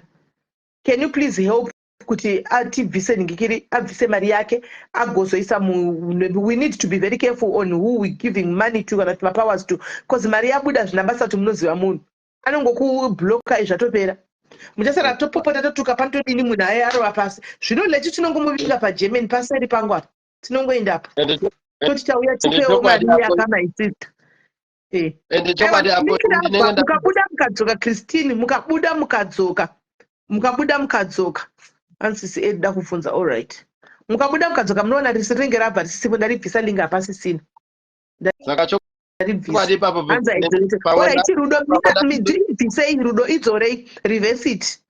Tabvisa link guys, mukabuda mukadzoka tabvisa link. Yes, Diamond Simeli maswera sei taswera hanzvadzi yangu unjani, ndanzwa sekuti vanokhuluma muri sei hanzvadzi yangu makota ari sei. Ina hangu zveGoFundMe hatizivi kuti zvinobhadharwa sei, but ndabatikana zvekutodaro. Even ndiriwo munhuwo zvangu asine zvizhinji ndinodawo kubvisawo pangu. Saka demamatiitiro kuti paito kana kuti vanhu vane povhurwa kana kuti PayPal inoita kutiwo isusu tisingagone zvekubhadhara tichishandisa GoFundMe, malinki aya hatizvizive, tese takwanisawo kucontribute. Apa ndikutaura ndakazvimiririra pakangoitawo chero PayPal yekuti isusuwo PayPal we have access to PayPal, tinokwanisa kuishandisawo tichicontributa kuita kuti hanzvadzi yedu neMuroora abatsirikana. Yes. Thank you for that one. Right, Muroora une PayPal here? PayPal akambotira kundivhurira PayPal, but I think zviri kunetsa zveBotswana chingatongokwanisika chatinosomboita chatinosombopiwa nevanhu chikwanisa kunokesha world remit kana kuti mukuru, because ndokwanenge kuchiiswa mazita angu nepassport number yangu, ndoenda ndakabata zvinhu izvozvo ndichizonotora iko kana kuri kuisa kana kuti kubhengi, because PayPal ndinayo but hatizivi kuishandisa kwacho. Yakatinetsa takaswera zuva rose musuya tichiita kuti tanga taenda paTikTok vamwe vanhu vatisenda tumagifts zvakanzi magifts totomogona kubudisa mukanotenga muriwo, yanga ri 300 pula zvayo asi takatanga kubudisa tanda kuavoida zvokutenga muriwo because right now priority yedu maoko. Hanimaona priority yedu maoko. So hatina hedu tichingaita sei panguva ino tina nhumbu vari kuda kutokontributawo ende hapana imwe way kunze kwekutongoita nikikiri iyoyo mukuru yacho but tachida kutraya kuavoida izvo izvo because mari muroora anoti vana havana chingorega ndotora mari yacho ikanonoka kufamba kuti isvike kumaoko chichi ndakatarisa hangu muroora munhu anenge anotembeka zvekuti I think ndoti ndega ndimbotapudza ndozodzosera hauzvizivi herewe but anyway ngatiisa izvozvo regai tite madetails makutotipa matata kutongoisa madetails eni papublic handanzi guys listen madetails andiri kupina aya ndiri kuitira vanhu vasingagoni kushandisa gofundme either uri kubotswana uri musouth africa uri kuafrica kuzimbabwe uri kunamibia haugone kushandisa gofundme ndima ndiri kuisira madetails aya chete antika kana muchikwanisa kushandisa madetails muchikwanisa kuisa kugofundme please isai mari kugofundme straight tinenge tichitoona kuti mari yanhasi yamuka iri pakati mangwana yamuka iri pakati nhasi kwawedzekwa yaiswa yakati tinenge tichitoona handimaona target yedu iri kufamba sei saka nenyaya yekuti kunyange masingazogoni kushandisawo gofundme guys smell isn't it better money give it to him even if he maybe your admins in SA he can collect and in Zim they can collect and after we can send Mari guys I do batana na wakawanda guys Mari I do batana na wakawanda we can do that but Mari I do batana na wakawanda I would suggest hangu kuti kune vaya nenge vabhadhara alright contribution yavo towards goal yedu yatinayo be it mukuru kana kuti world limit then marisiti ongopiwa sisimeri kuitira kuti vakwanise kuita kana mandipawo risiti ndindokanda papage allow me kuti ndikande papage ndogona ngodzima first name rako posara second name chete kuitira kuti uzoonawo kuti risiti yacho yakandwa maybe that way saka kana mati moti moita kuti tiite zvemukuru inini yangu ndichatorara ndakupai ipapa pandikangowana madetails ndichangoisawo inoenderanawo nehomwe yangu I hope vanobatsirika aiwa apa patikutaura kuti dollar chairo tiri kutorida any cent any amount inotodiwa right now chero 50 cents iyoyo ichawedzera tiri kutoida animaona so ari kuvhura gofundme zvakanaka chose animaona but now tine vasingagoni kushandisa gofund saiyeyi unhubu ari kuafrica ari kuti handigoni kushandisa gofundme inoita zvemukuru neworld remit so ndopanda kuda kuziva kuti manje toita sei guys tovaisira hanzvadzi straight mari here kana kuti yoenda through admins youngana vozotumira but all the slip whether waisa kuadmin iwewo wacho waisa mari kune admin bring the slip to me indokandawo papage kuti muzononga maslip enyu papage uone kuti aiwa mari yangu iripo zvechokwadi yakainda mozocalculatawo panenge panzi mari yabuda mari yakati kuti zviri kutala here handimona kuti mari sanenge pasocial media zviri kutala here then yoendeswa mari aiwa tinotenda cousin botswana haisati yakubhadhara botswana yakumonetize here botswana haisati yamonetize botswana haina monetization yakafanana nezimbabwe even zimbabwe yakachinzi yavhura haina kuvhurirwa zimbabwe haisati yavhurirwa haisati yavhurirwa haina monetization vanhu vakawanda vari kusisimeni vanhu vakawanda vari kuti through admins ngaiende iri admins acho ngaachibudikira aripo apa paground right now admin ndokumbira unyore kuno kudiaspora tatopa letu already letu is working on the gofundme saka ari kuafrica admin ari mucomment section tokumbira kuti munani admin aitisirewo madetails admin tisirewo madetails enyu but kana waisa please ndokumbira kuti mudzose maslip enyu kwandiri sendai maproof of payments enyu kwandiri indozopostawo pagroup andika ivi vanoisa kubhuku ravo rediaries vane bhuku vanoisa kubhuku andimona inini ndechisa papage saka please admin varipo muripo here maadmin please muripo here ameno paadmin wenyu kubotswana ndiye ari kuti pana ari kubvunza kuti kubotswana hakuna admin here no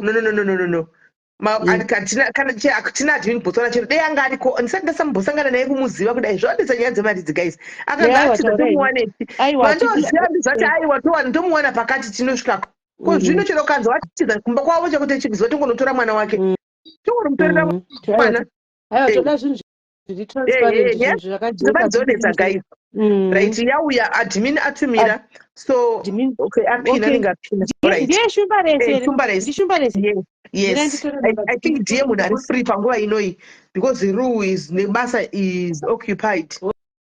Aiwa mabhuku vanawo dzondiwari kudhayari tine mabhuku. Kudhayari chete tine mabhuku panotofa munhu ukasabvisa tine mabhuku abvunzai madhayaris. Kuti hakuna ere mabhuku abvunzai. Tine mabhuku isu. Tine mabhuku tinobvati musi ukadzi wapakafa hauna kuongosura bhadhari vamwe tine mabhuku isu. We've got the books. Yaiswa ndaiona saka simeri regedzai tichange taku musazoti ignore admin kuWhatsApp uko. Aiwa ignore vanhu ibo nichango create inonzi chi code endo thank you very much Ndungu mara kuitira zvakanaka aiwa ndotenda ndogashira alright hanzvadzi yangu right. Saka vari kuafrica guys nhamba dzaadmin idzo kana maisa whether waisa 550 rand yako kana kuti 20 rand yako ndokumbira undipawo slip kwandiri hanzi handina mari mako ndichida kutumira e-wallet taura naye mubvunzei nhamba dzake dziripo mubvunzei kutoita sei mubvunzei kuti toda kutumira mari handina account ndoisa sei mari kwaari isusu guys mirai ndikudzei admin iyeyo shumburesi uyu vhiki rapera tanga tine rufu tinobvisa mari dzefuneral pakafiwa namai vemunhu nababa vemunhu kana kuti murume wake kana kuti vana vake tinobvisa mari kumugrupu redu rewhatsapp tinobvisa 8000 isu tinounganidza 8000 pa3 days yechema totopa munhu afigwa last week tatine rufu 2 takadzibvisa tichibvisa mari anenge ane 50 obvisa nesari 100 200 handika tounganidza mari dzakanaka pamwe takambosvika 10000 tichipa munhu afirwa nemwana wake saka ndozvatoita zvamusingazivi zvinoitwa nemadhayaris iwo aya kuseri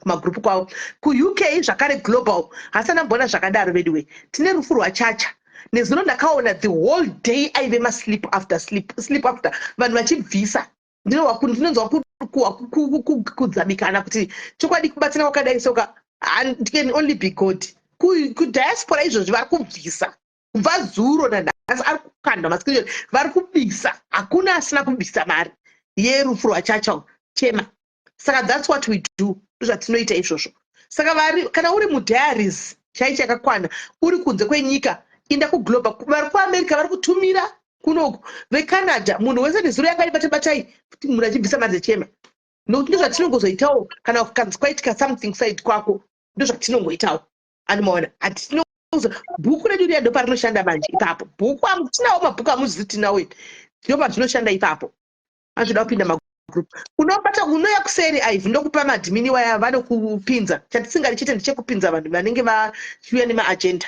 handimaona but tinotoita zvinhu zvedu chaizvo handimaona chaizvo kana uri hanzi maiku imimi muri kudiaspora ndinondoti kudiko global pane admin here ari mucomment section pane anoda kupinda kuglobal kwenyuko maadmin eglobal pane varipo here sisi rena muri admin kai ndakuonai mucomment section sisi rena muri admin ariti kuna anoda kupinda uku kune vanoda kupinda kumagrupu kwenyuko handina kudze ari kuaustralia manje ndokunga vakavata here kana kuti vakamini nguva dzedu dzakamira sei handizivi handika pane vari muuk saiwo vediaspora so guys ganimbofonera bhosi vangu tinzo kuti vati kudiko nokuti ndati nyaya ngavaone vanhu vatozara vari kuda kupinda mugrupu reuyu oyoyo mugrupu rewhatsapp allright mawai kubatsirana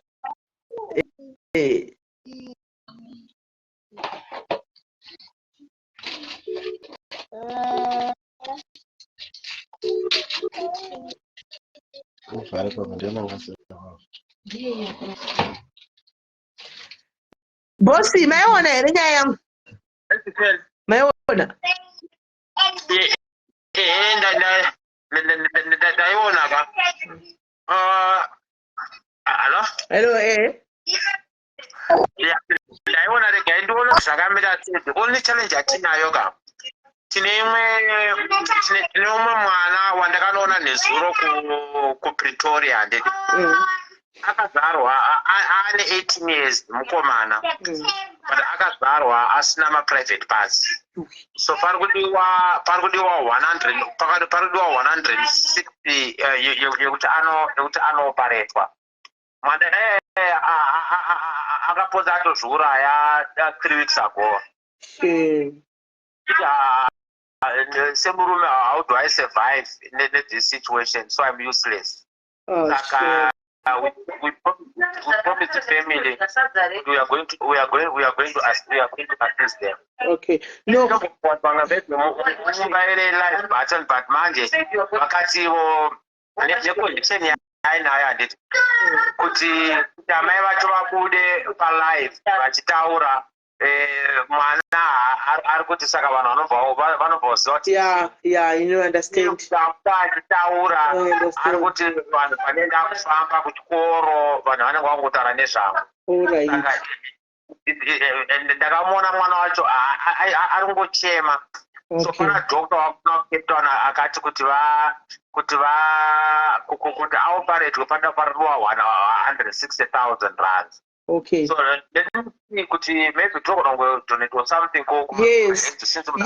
Atisi kuda idea kawana tukuda tukubatsirana nevamwe. Saka we just want a something nyana, so something whatever that you have. Atisi kuti chitora I project yese no. Tatangoti chamunokwanisa kungotipawo chete. Because takavhurira hedu GoFundMe and the GoFundMe vanhu vatotanga kukanda. Ari best Botswana. Very best Botswana, yes. So to 20,000 is 20,000 what US? US dollars. Yeah. Okay. So tatovhura hedu GoFundMe haatozviita izvo vamangoti tavhura GoFundMe vanhu vatotanga kukanda izvozvi mani. Saka tinozviita isusu tinofamba nefaith nekutenda chako Mwari kana vada tinoswera taanayo mari yo tinoiwana. Alright. Rege tonotinatoa mari basi. The only challenge is taka pledge kuetera family kuti tikave atikukavha yese, but I think chatokavha mari yakatoti wandei kumukomana uyo anoitwa operation. No problem. Whatever chamunenge mangotibatsirawo mangotipa togona ngoti mukande muGoFundMe futi imomo. Alright, it's okay. Mongonyora kuti ozororo mumomo semunhu ari kuhead this project ndisisimeli ndeve zororo handika, so we should lead by example. It's okay. Let me see what I can do. All right. Say thank you very much. Oh, it's okay. Right. Yeah. Lead by example. Zororo pamberi mamwe makamba anditevera handitika. Right, hanzi munoyapa app munobata mad. Mukaenda kuapp munobata admins. Right, ndiani mumwe businessman watingafonere right now because takutoita kutoita follow up nokuti kuvadeedza havawi.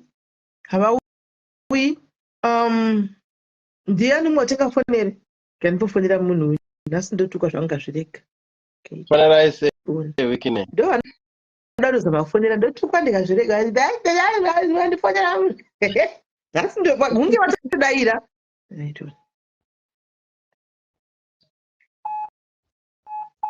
Nhasi ndo zvininipisa ndosimbovatuka.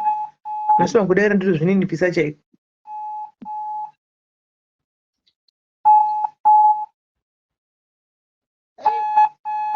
Iya sei wiki neuya iri ngoti calling.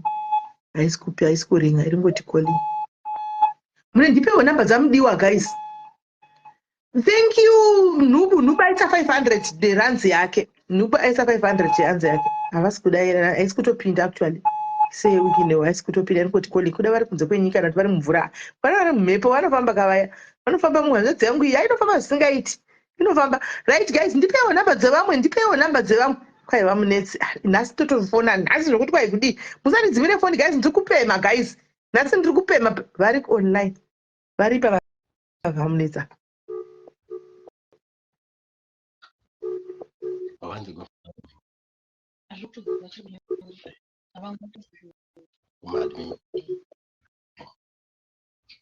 ndipewo namba dzamudiwa hudhu naini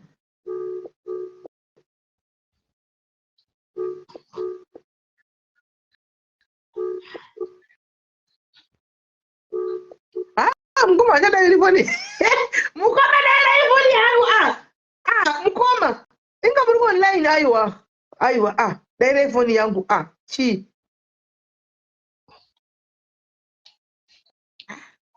mukoma wokuti right guys ndipewo namba dzamudiwa hudhuka mukoma mubhoizi vatori vachada havasi kutoda kudaira foni kuda vachazoya kuserawo kuda vachaya kuseri ndipewo namba dzamdiwa kuti guys kadai WhatsApp anadzo kutongotojuma kufona kudai ndokuti tinyagwe guys tokuti tinyagwe kwanza Olinda mlava kumutegere guys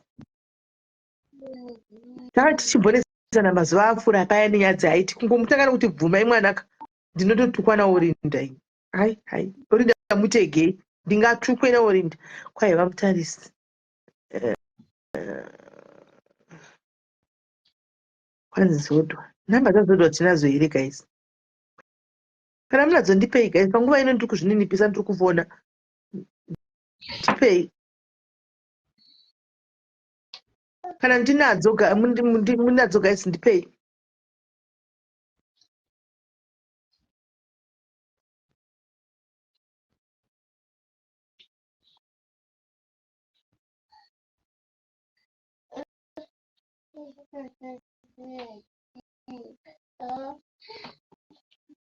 ndipei kanamba guys ndipei kanamba kwanzi namba dzamaina ndina muponi mangu I don't hear namba dzamaina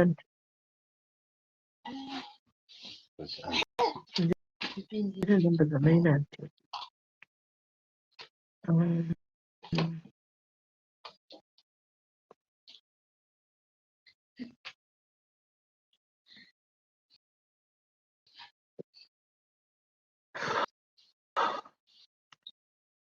kwanzi Joy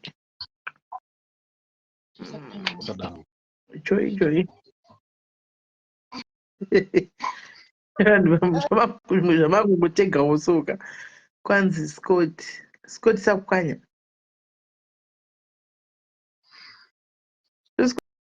kuti takambobva kumutaurira nyaya yechibhorani paya guys mati ndikangoti ndinzisimeli mati panobuda mari guys ndinombora chaomuromo chiregai kuti ndirikiti handichadi kusha muromo guys kana ndichida kuzi transact dzangu dzakafanira kana dzawe zvosikuti ndakambomupamba mazuva echibhorani guys mutangandientertaina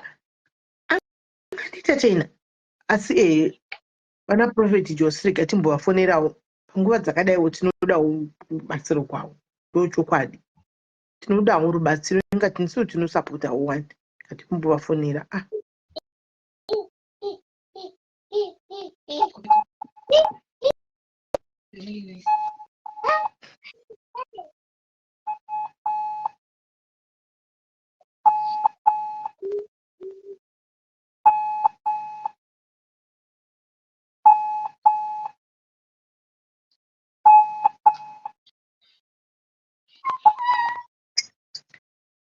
Hello munhu waMwari makadiko munhu waMwari tinofara hedu muri kutaura naOverseer Muzira secretary waProphet kuda kwashe Jose zvakanaka Overseer makadii henyu tiripo hedu munofara here tinofara ko vari kupiko munhu waMwari munhu waMwari vambori busy nekugadzirisa programu dzeall night yedu yaswedera ka so pressure yacho yakati one day zvakanyanyisa alright aiwa pakanaka munozongova kana vaita free vandibati ndinoita kudaro munhu waMwari alright pakanaka munhu waMwari tinotenda alright pakanaka Mwari vakuitirai zvakanaka nyangwe nemi okay bye asi ndiri kumbondira kaise handiri kumboti chechi asingaimbobvisawo pambotipowo kana ka$100 wakati kumachechi hatisi kukumbira yakawanda waya chete tegai vana Fred guys tegai even n'anga dzepasocial media dziri kutora vanhu mari dzevanhu bag tegai n'anga guys tegai ana kana nengoni vana Tashu vategei guys tegai nhasi tegai mune namba dzanade ndivafonere ndipei namba ndivafonere guys ndipei namba ndivafonere mari dzonotamba social media pa ngavaputewo ngavapewo back to the community ngavapewo back to the community guys ndipeiwo namba dzeng'anga guys dzisirewo n'anga even vana Tembo vakadla mari dzemadhiaries panapa vana tembo zvisvikiro dzeguru venhema vaya ndipei namba guys ndifone namba dzake dziripiko Tembo uya ngavauye vaningirire vatipe mari apa tozotukana after tamboita pedza kuita zveuyu zvegofandmi tozotukana pamberi apa zvaiko zvino tidambobatana namba dzake ndinge ndisina dzikumuneinifoni Right. Imimi chairperson pane vanhu vakawanda vari mucomment section kwada kupinda muglobal. Guys, nhasi vanhu ngavabvise chegumi. Nhasi chegumi, people should pay chegumi. Kubva kun'anga maprofita pano vanotora mubhegi panapa. Vanotora bhegi always pasocial media apa. Tichinyarira kuti zi. Vanomaona. Saka nhasi guys, hatisi kukumbira yakawanda guys. Zvanhasi torambobatana. Tozokwabhurana after. Tambopedza project zvaiko zvino ngatimboshandai tose project ikapera tozotanga kukwabhurana animona kwaiko izvi kunganga kuti vanongotipa zvavo kana ma200 chete 100 to 200 chero 100 tikungoda animona 100 to 200 tikungoda chete iyo sekuti asviyauya good ira ndipine ndibve ndafona rega ndibve ndatovadzisevha namba idzi ndibve ndatovafonera aiwa tingaita izvozvo izvo plus 263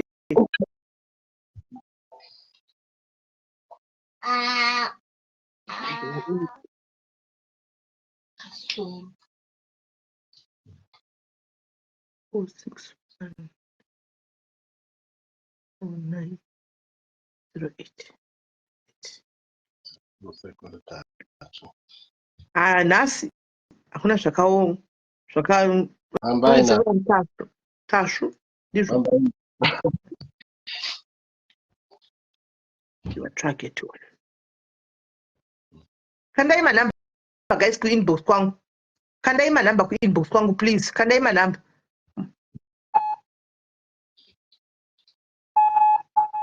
Kandai manamba ivana ku inbox kwangu guys.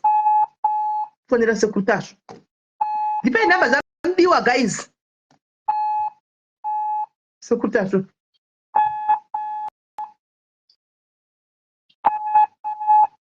Dipe namba za sekuru kana ngoni wajewa. Hello. Video. Hewe seguru makadiko. Makadiko seguru. Aiwa ndinotenda chaizvo mari mundizive. Ndinozvipe diaries. Sisipe diaries ndiri kufona hangu ndinotenda ndisina kuisa ndimaisa video ndiri pa live. Sisimeli diaries. Wepa Facebook takura musi sisimeli diaries in. Wepa Facebook. Wepa Facebook. Sekuru. Madudi. Aiwa sekuru tatouya kudai so ini semunhu unotambira ku Facebook stereki ndichidhilana vanhu sekuru. Nhasi atiseka timbobatana sekuru vedu vemuZimbabwe vose nhasi nevamwe vari kuZimbabwe vose nevamwe nemabusinessmen ose sekuru. Tine nyaya iri critical yenyika, inyaya yenation yatinayo yatiri kuda kuti yatiri kutaura nezvayo kuti tiongorore. So tine mumwe weduka ini vana sekuru muri vanhu vatinosapota every time tichishanda nemi every time wo handitika tichionawo maprogramming tichishare tichidini. And would drive a magic, remove highway. I'm gonna phone after the 30 to 40 minutes. Then that's what happened again. 30 to 40 minutes. Yeah. Alright, pane nyaya iri kupisa sekuru, amfa ngutoshaikwa sekuru. Amfa ngushaikwa. Pane nyaya iri kupisa. Enzana ndifonera after that. Ndikufonera izvo. Alright. Alright. Alright, zvakanaka ndinokufonerai. Sisimeri. Sisimeri ndizvozvo chasisimeri.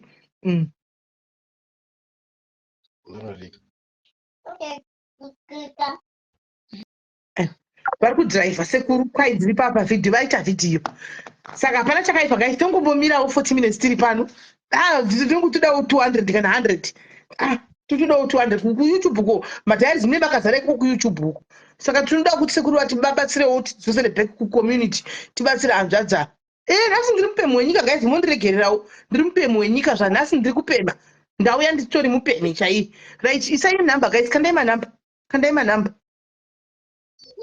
Wanda batsira ubvakare piwe. Smell Tawanda. Who's Tawanda? Tawanda ndiani? Ani? Anzi Tawanda abatsira ubvakare. Tawanda ndiani? Anzi abatsira kupi? Ndiani Tawanda?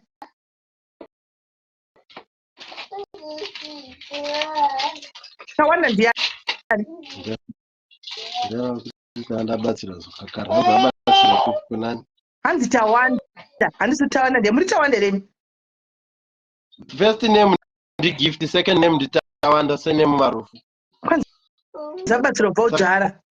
Sabiwe. Akabatsira kutenga maoko here. Hanzabatsira chi? Hanzabatsira kuita sei? Kana kunyora comment section kuti Tawanda abatsira vhakare, be careful. Saka ndazvinza Tawanda ndidzokere pa comment. Asi angari kulinkira rangaravhura here achifunga kuti kana mutaura zvelink guys, link ranga riripo but ranga risina kuiswa mari, ranga risina mari mukati link. Link vakatotanga kuti vakatotanga link rakavhurwa manje because pavaida kutovhurwa link vakatotanga nekuuya kwandiri. Ini ndikati dzava link zvinonetsa. Saka rakatovhurwa manje link irori. Comment inenge yabviswa ndichaioni. Anchaioni. Right. Tikuda mari yemaoko guys. Kana akabatsirwa kubva kare kuti atenge sound system kana kuti araramise mhuri, that's okay. Isusu yatiri kuda ndeyemaoko. Ndosaka tiri kuti yemaoko tineunganidza tega. Topiwa account yekuchipatara. Todeposita mari kuchipatara ikoko isusu. Handiti maona. Opuwa maoko ake. Opuwa dhetire kuenda kuma operation ikoko. Handimoona. Right. Alright guys. Sunday tuone ndipei number ka isai kanda kusairuku guys. Kana abatsirwa tichona nemaoko, kana ane maoko tozaura kuti abatsirwa. Kana asati ave nemaoko, right, link rauya. Admin chibva imango kanda ka link racho isai mu comment. Later I can see you. Regaindi nyoro to pin in the comments. No, don't worry, don't worry. Isusu tizoti mabatsirwa mauya kuti muda maoko. Saka toda kuona maoko. Saka mane maoko tozoti mabatsirwa.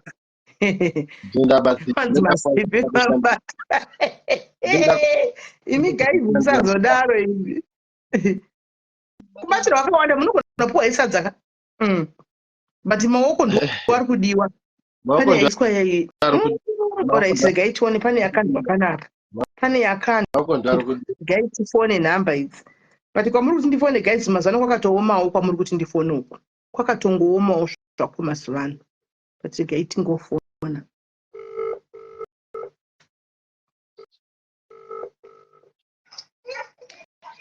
Yes, kana mukoma wangu muri sei? Ndiri right, ndiri pa live. Saka mategwa nevana vangu pa live apa ndo vari kukutegai. Maiona nyaya yacho? Aiwa ndiri panhingekiri, inini pane shamwari yangu ari kuchata saka ndokwandiri. Muri kumuchato kana zvingofamba sei? Aiwa nepati yake yebridals.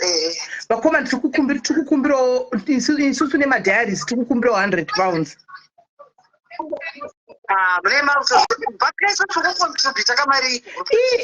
Aiwa ndoziva kuti mukontribhuta vanga but iyi mukoma ka itoriwo national crisis mukoma ndosaka mategwa nevanhu. Hamusi mimoga tiri kuenda kwose, we are knocking on every mbinga's door. We are knocking on every business woman's door. Zimbinga lesi rakaita sei mukoma yakona kudarozo.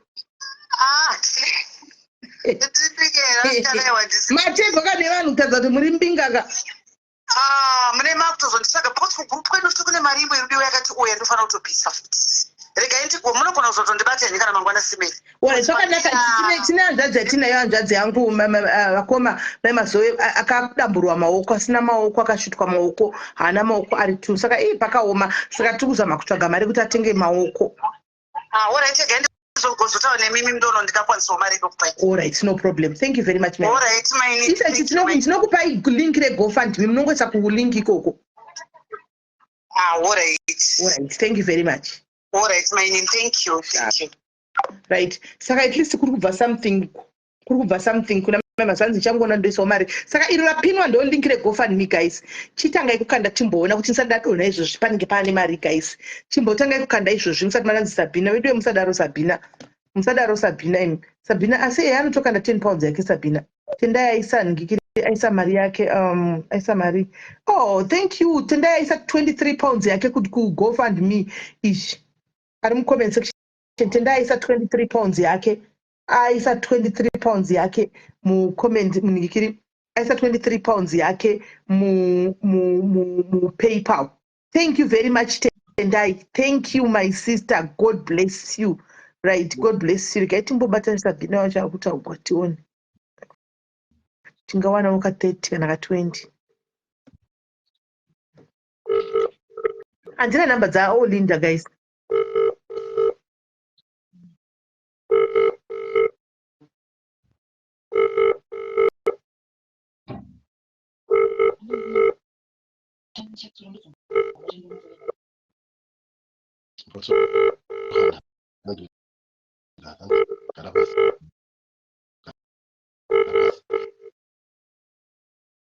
Sabina ask kubata phone kwa kanaka. Sabina chai. Alright, Sabina ask kubata phone. Andina number za Madam Boss guys. Andina number za Madam Boss. Number za join ndinazo. Andipa number za join. Number za join ndinazo. Andari kunzani problem ye ane stress. Sabina antovisa kana 20 pounds yake. Anovisa. Sabina anovisa manje. Sabina anovisa manje. Joy ari pane me phone. Joy ari pane me phone. Joy is on another. Anovisa rice and chicken Sabina.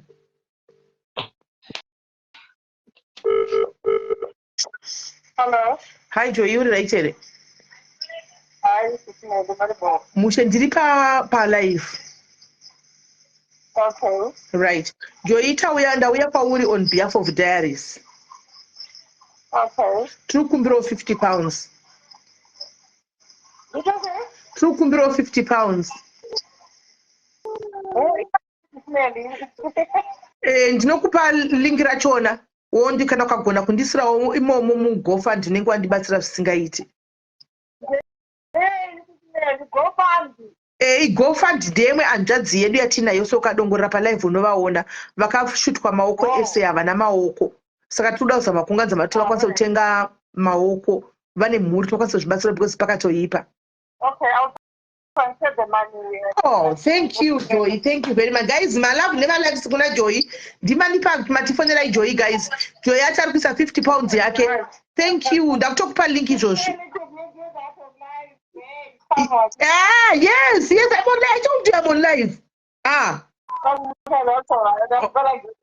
Okay, thank you very much, Joy. Thank you. God bless you. Guys, Joy, it's at 50 pounds. Okay, let me just forward the link. Karika one defender to Garandato Speds.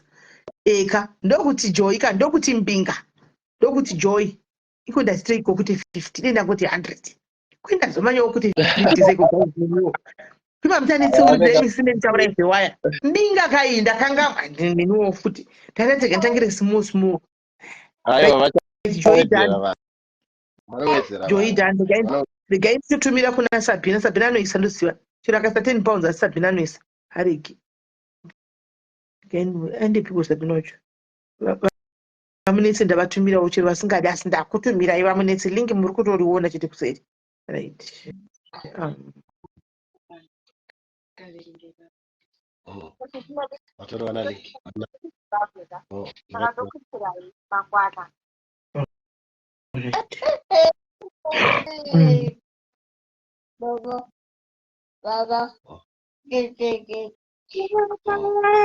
Mati kunzi tingoisawo tingo ameno rikaitiona rikaitiona ungopiwawo namba navamukuifona yapa rikaitiona.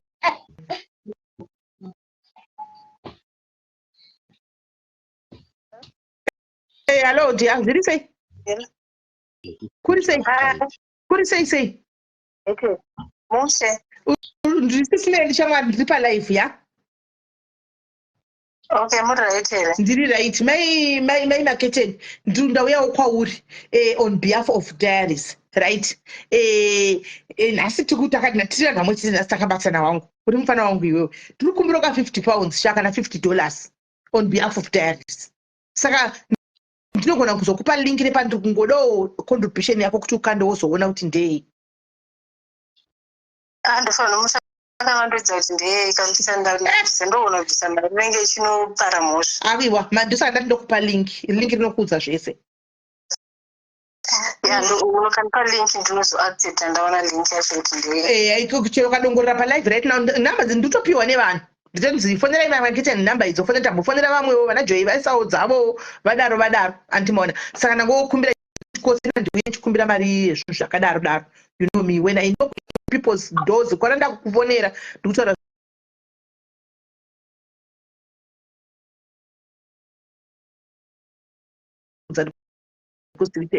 pane hanzvadzi yatinayo panapa palive akashutwa maoko hana maoko ese ari tu hana maoko saka ane mhuriwo nemukadzi saka pakaipa tikuzama kuti tiunganidze mari taita gofund me kuti akwanise kutenga maoko because akapiwa quotation yemaoko artificial ayaya okay saka ndokazokuforwardira unozoona patukadongorera palive unotovaona varipo that I can help. No, thank you very much, my marketing. Right, guys, my marketing demand party different my marketing ndakumbira £50 or $50 and this is just a Marie, but she actually promised to put in something. Thank you very much, my marketing. Thank you. Bye. Bye. Right. Saka my marketing varikuisa guys, regaiti vetatoisa link. Mama bozapitira kwanza imete funeral. Mukoma mamuri mukomenzeki yedu pasenda kufuneral nguva imi mukoma. Tipe marketing guys zviri kutofamba guys zviri kutofamba hands people are donating thank you hands na admin people are donating avhura gofundme thank you guys keep on putting mari guys isai mari keep on putting mari haisi yake mari ndemaoko ake haisi yake ndemaoko ake saka isai mari guys kana mari yakona chatipa madetails tichaisa kupatara oipuwa dhetire kunogadzigwa maoko odzoka ana maoko ake amagetsi anditimaona achizviitira zvinhu zvake zvese right hanzi was the target 30k 35k zvichienda zvakadaro 35 40 whatever inenge yapinda iyoyo anditika right hanzi ketina alright mai makete vatoconfirmanza will help thank you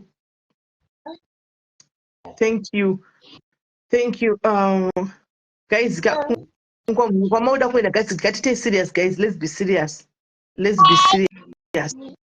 be serious mari ndeyemaoko mari ikangonzi yakwana iyi tinongobvunzawo kuti handi maakaunti details munawo guys ekuchipatara zvese ani munazvo zvese ndinazvo plus ndine phone number yadokta anogona kutoenda ndichifona ndinaye ikoko yes munogona ayokona kutotipa isusu pane madiaris topedza masports tega topedza masports tega totokudza kuti tatove bhoo muzongoona makunzi appointment musi wakati isusu panapa ndo tine vanhu vanomirira kuita izvozvo animaona saka zvinenge zvichitoenda mberi zvakadaro hatisi kumira animaona right anzi mhosva namba yefoni yamhosva iri mune imwe foni mhosva iri mune imwe foni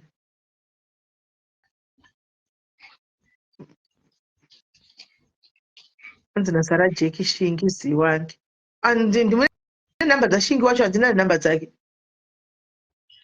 zuva havane inguva yekanada asi kutonoka kumasocialite ikokweyo kumasocialite paedith chibaba manitorona namba dzake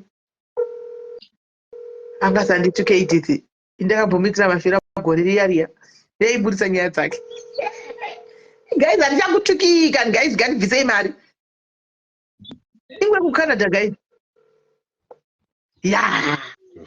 pastor shon good pastor shon wagona iwe murume wabhi weshira wagona zuva asi kudavira asi vakavata here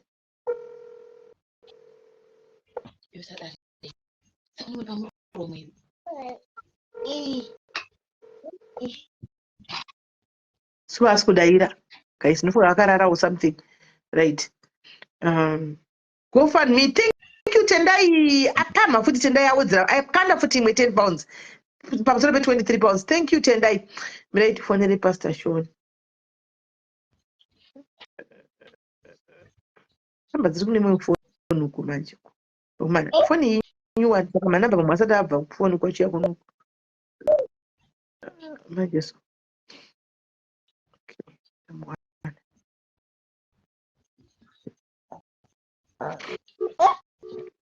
Ndipe namba dzaJackie guys.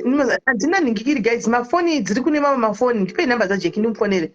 Ndipe namba dzaJackie. Hanzi Fred avana Fred kudotsvakawo mari vaya guys musadaro imi. Ndina namba dzaPassion Java. Ndipei ndifoni. Nhasi ndofona. Ndipe namba dzake ndimufonere. Nhasi ndofona. Handina kamboita nyaya yake here Passion Java paya pakauya pano nemunin'ina wake. Saka ndipei anondiziva. Seviki newa foni yava isi kupinda ndiva ndatoita namba wanokufonera.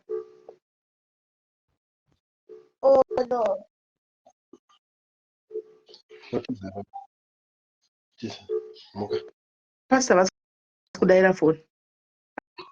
Apostle Shona vasi kudaira foni.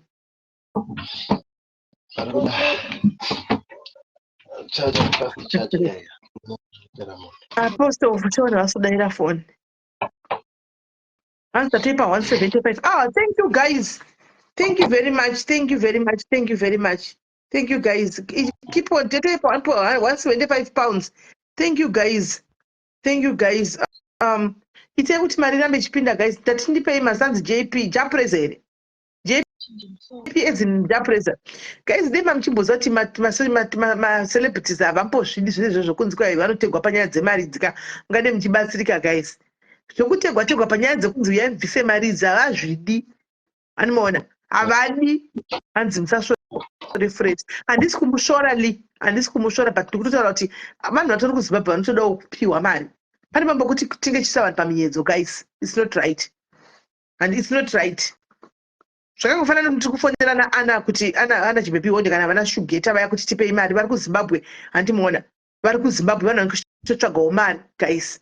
Anomaona vanenge vastorina mari idzodzo dzakadaro. Tovafonera tiri kutsvaga mari. Come on guys, let's be honest.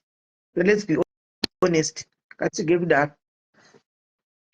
Chero zvamukunyora kuti kwai tifonere chidhamudhamu ari kutotsvagawo mari. Tofonera chijamujamu.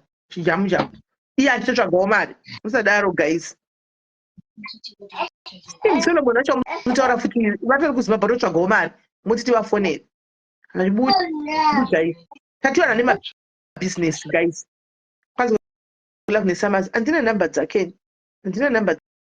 Guys. Nichangoisawo link mozoshare link. Handina madam. Handina namba dzaMadam Boss guys. I don't have the number. Mune namba here. Tipei namba kana munadzo. Handina namba dzavo. Handina namba dzaSummers party. Handina namba dzaSummers.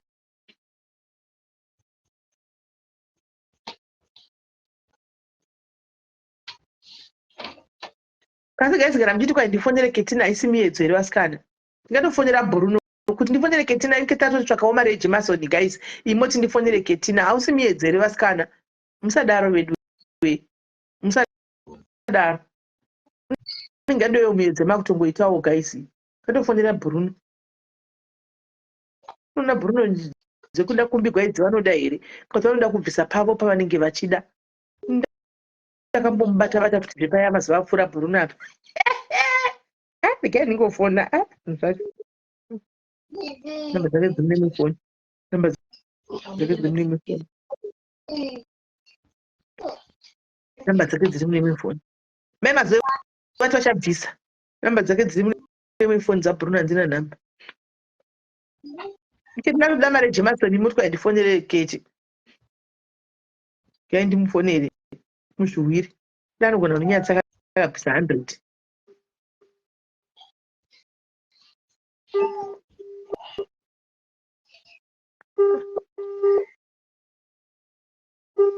Namba dzaBruno dziri mune mifoni kumusoro.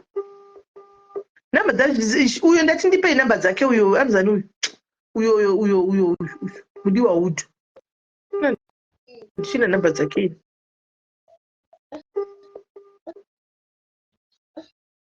Ketina hasi bata phone. Ketina what is that? This right to say. Dripa life. All right. Ketina ndauya ndakamirira on behalf of diaries wangu. Tiri kumbira ka 50 pounds. Iyo ku diaries. Tiri kutokumbira on dripa life ndakatomirira unotomirira ma diaries. Tiri kumbira 50 pounds sha. Asa usandipa maoko. Ndokupa paunoisa mari yako. ndokupa lingi rachoona kuti ndei ndipe lingi ndione because mari inoda kutanga waziva kuti ndei. Aiwa lingi ndinokupa haisi nyaya. Lingi ndinokupa rega nditokukandira. Rega nditokukandira izvozvo. So mari yacho usatombo kana wada kutipa usatipe uise munhu use mulingi iro ndakukandira lingi iro. Saka ukadongorera palife pangu izvozvo unotoona munhu wacho. Dongorera. Aiwa tasa palife kwangu. Tasa palife pinda dongorera palife. Okay, rega ndiuye palife. Alright, sha. Ndechida kuti aoneka. Ari kuuya. Zvino mugwadzi here nekudai hanzvadzi hangu zvigwadzi here kuramba makadai. Nai gift. Haurwadzi here kuramba wakadai. Hazvigwadzi here kuramba wakadai. Ndotokangana apo ndechiti munhu asvika pamwanenge achida kundiona. Alright. Anenge apinda ngeketina chimutaridzai ketina. Asi kuna munhu anotouya. Asi kuna vanouya munhu achinyepa. Vauya palife. Ari kuuya. Asi blessed ungati ndifonere Dhumebi akatopiwawo mari yechingwa naSisimeli. Kusadaro blessed. Ndikatofonera Rudo Zvopo abhadhare. Rudo Zvopo ngaabhadhare. Ketina. Waonaka Ketina. Waonaka. Tiri kutsvaga turatenga maoko Ketina. Toda kutenga maoko yanzvadzi vakasvitwa maoko. Vakabviswa maoko, vakasvitwa maoko. Saka toda ku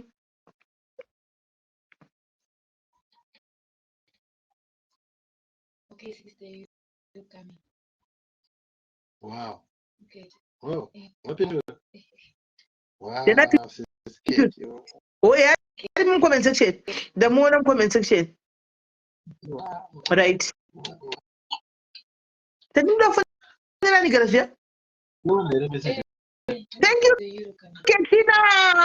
you, Ketina. Thank you, Ketina. Bless you, Ketina. Thank you, Icho mamoyo. Guys, diani munhu watatoda kufonera panapa diani. Pana mwana ndoda kufonera right now. Diani unechara ndoda kufonera izvi. Ndatukangama. Munye untataudza wai. Pane munhu achinda kufonera izvi so diani. Ndida kufonera Passion Java na Say Weekend. Say Weekend yaramba kupinda. Passion Java ndachadzina namba dzake vandipe. Bruno Fernandes phone handina namba dzake panapa dziri kumusoro ndikandirewo namba dzake namunadzo. Ndikandirewo namba kana munadzo. Munadzo remamba. Dza Passion Java. Ona. Ndandina.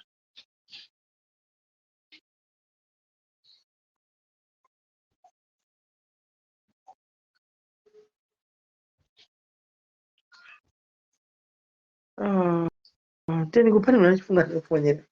Ndatukanga sikafungwa ndiani ko.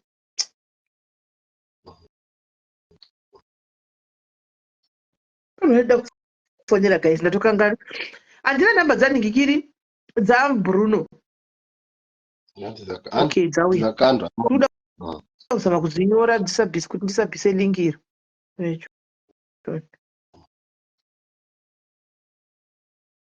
Uya wandaisira namba ne mistake uyo abva afona mina ndiri kufonera wangu ndikutodawo $50 kubva kwawo 6135.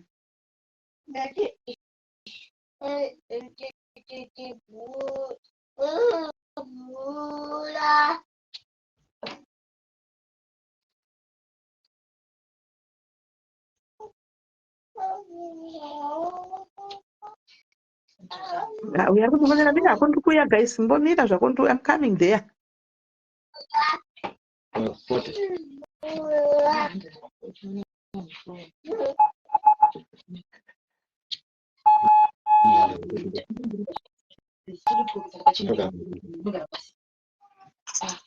Hello son. Did you bomb Musani or say Musani? Kuri right, good say what?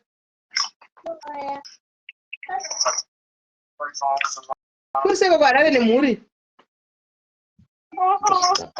Tinokurina nekoko. Anditika inzwa sani yangu ndiri palive. Anditika ndiri palive. Son, on behalf of the diaries, ndauya kwauri mwanangu. Ndiri kukumbirawo $100.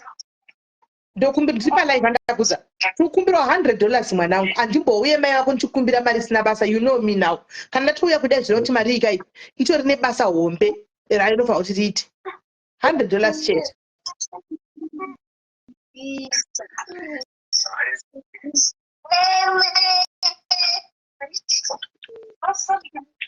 Hello? Hello, ukunizwa here son?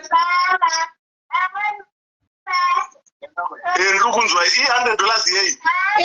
$100 mwanangu yekuti tine hanja dzimwe yatinayo so panapa akasvutwa maoko ese ari 2 akabva adamburwa maoko acho.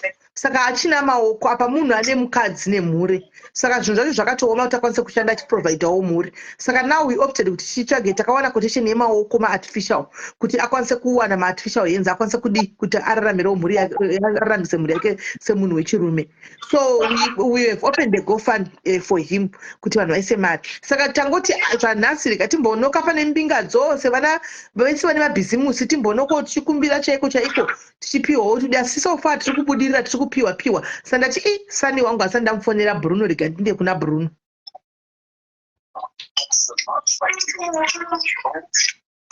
Wakambotaura nina. Wakambotaura nini? That's great. No, hatisi kuda kuti vapiwe mari yacho. Toda tiiswe muGoFundMe. Kana yakwana yongoenda kuchipatara straight. Iwe wongoenda kunogadzirwa maoko iwayo. Ndokupa link izvozvo reGoFundMe wovaisira. Kana waisa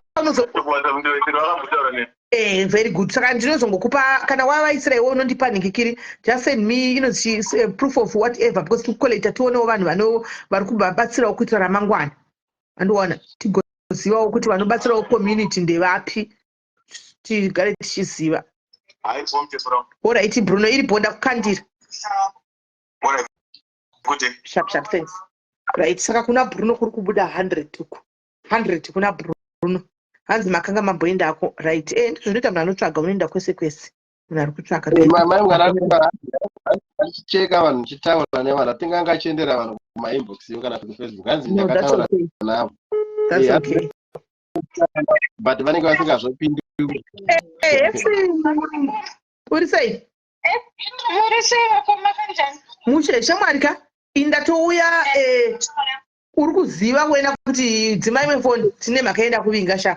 Tikudawo 50 pounds chete. Ukutoziva uripo palive. 50 pounds. Aiwa uri palive nyaya uri kuisiva. Ndokupa GoFundMe link iri. Wesa kulink. Rega ndikukandire link. Nokuti tinoda kuti mari ipinde izobuda yawanda ichienda kwatwa kuti iinde kuchipatara. Saka toda kuti iswe mulink muGoFundMe mulink ndakukandira iro. Alright, ndokwanisa kuningirikina here kuribhadhara neaccount yangu yekuno. Noti link iri yavhurirwa kuGermany, saka I think you can do it because we're diaspora. Zvinoita. Alright. Alright, thank you very much mfana wangu. Ndichipo you guys. Kana uchida zinda ndakumbira 50 pounds, but if you want to put more you are very much welcome because mari yatikuda yakawanda sha. Mari yatikuda yakawanda. We need something like 30,000.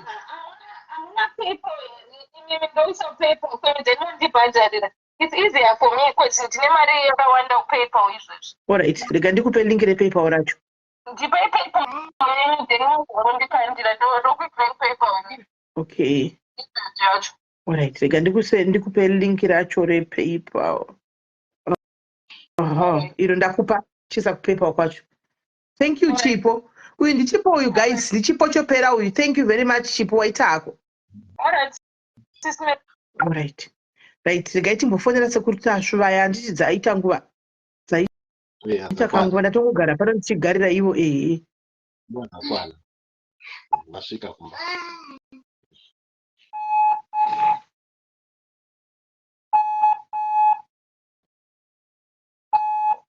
Ichapinda. Kana kuchapinda ichaiti yongoti calling. Ayakuringa.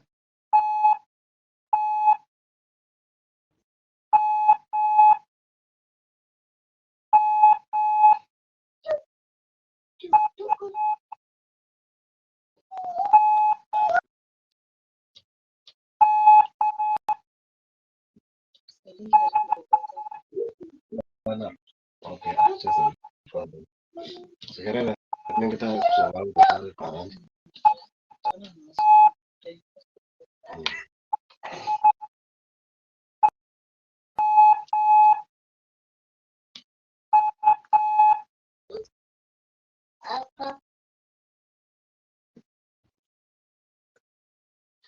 Hello.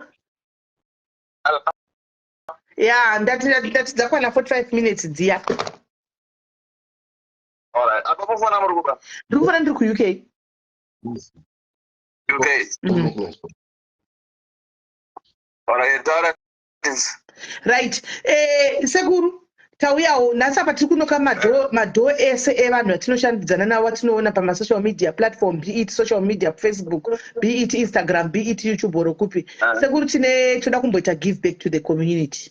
And it so izvozvi panapa with me right now tine murume wechidiki akashutwa maoko ese ari 2 kuBotswana uko ndobva adamburwa maoko ese ari 2.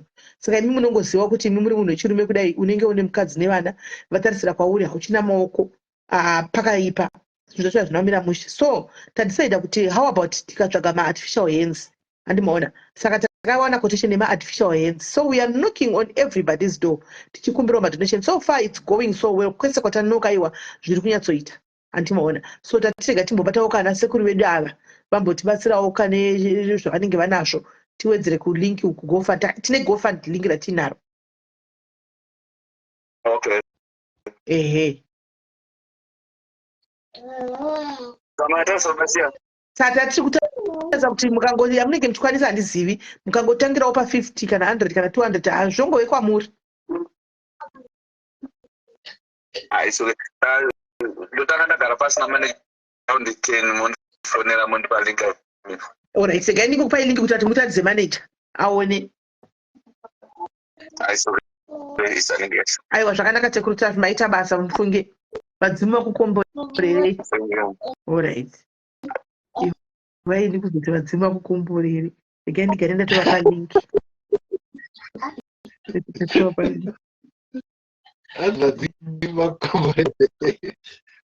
Ndozvavanobhilivhawo mazviri.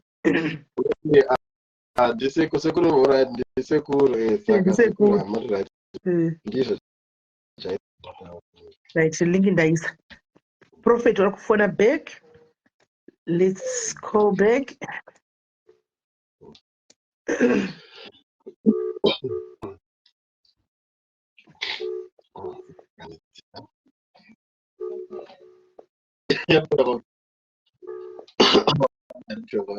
One day flu.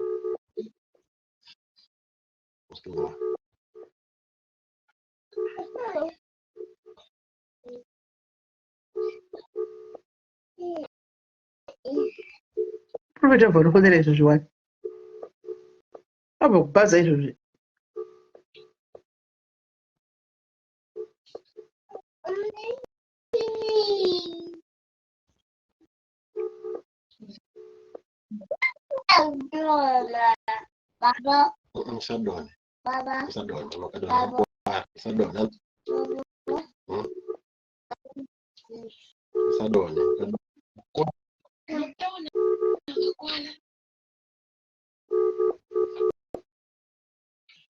Profeti daira iphone wabva kundibhaza asi guys.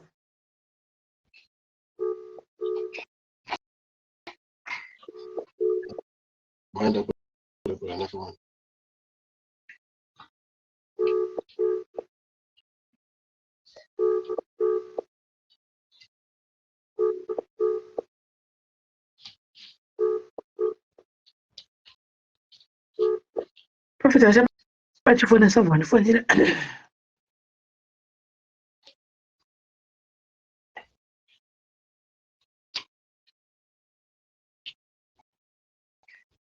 Right.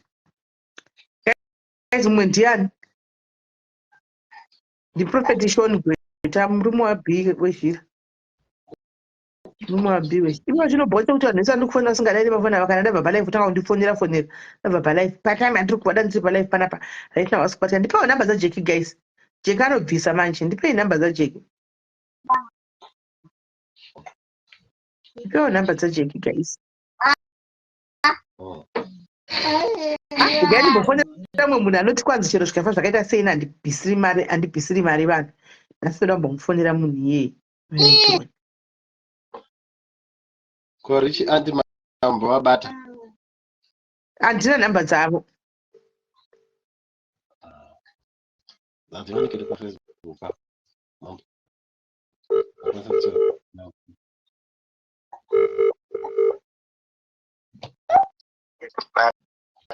Hello, ndepi yakwaswera? Hello, ndepi yakwaswera? Iwewe ndozvachitaura kuti hanzi handifi ndakabatsira masocialite zvodini asi nhasi handafunga socialite kawangu. Ndangouya waiona nyaya ndakuona uri mucomment section wangu ndokumutipo 50 pounds sha. 50 pounds chete. 50 pounds. Papa. PaGoFund, palingi reGoFund. Yes! Wadinyadzisa wena. Ndaichiti uyu munhu arida kufonera ina mfukudza isa rake but akati ndifi ndakabvisira kana masocialite. Rega ndimbotira ndonoti achabvisawo here. Anditika.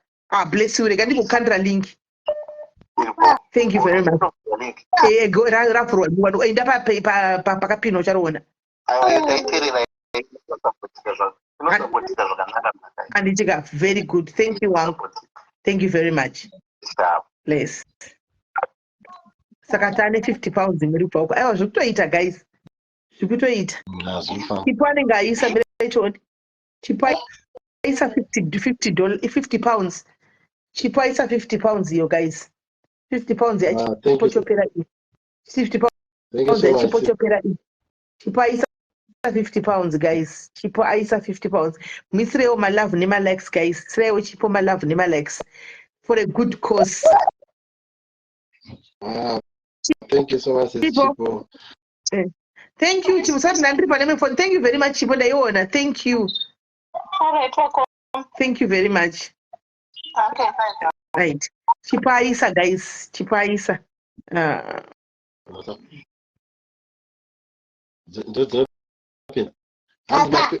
Anzibakiwa namba da sisi Olinda mino wanachipinda na mambo ndadziona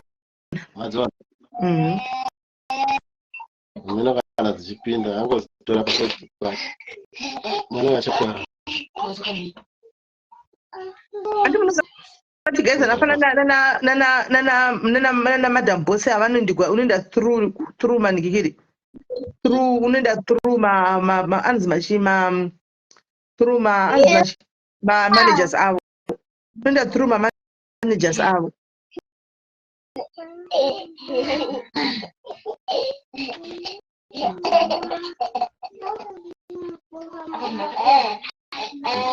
ndinogara pasi chapiwa mvura nama ndinogara pasi mutore mvura anti chapiwa akunzi ati ndiani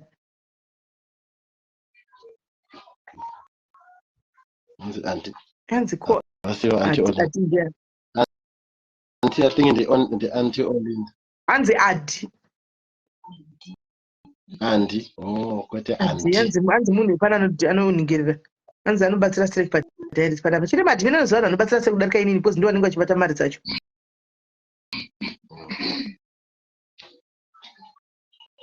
ndinoziva vanhu kudarika inini because ndiwo vanobata mari dzacho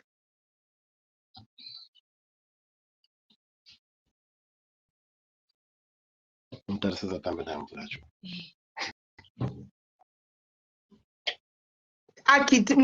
tati ake akaenda kuZimbabwe akaenda kuAfrica tati ake akaenda kuAfrica guys tati ake hapo ari kuAfrica tati ake is in Africa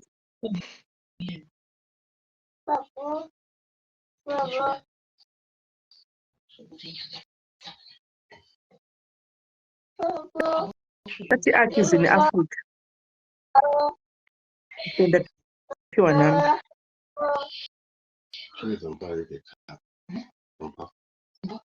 ndihari kuita uyu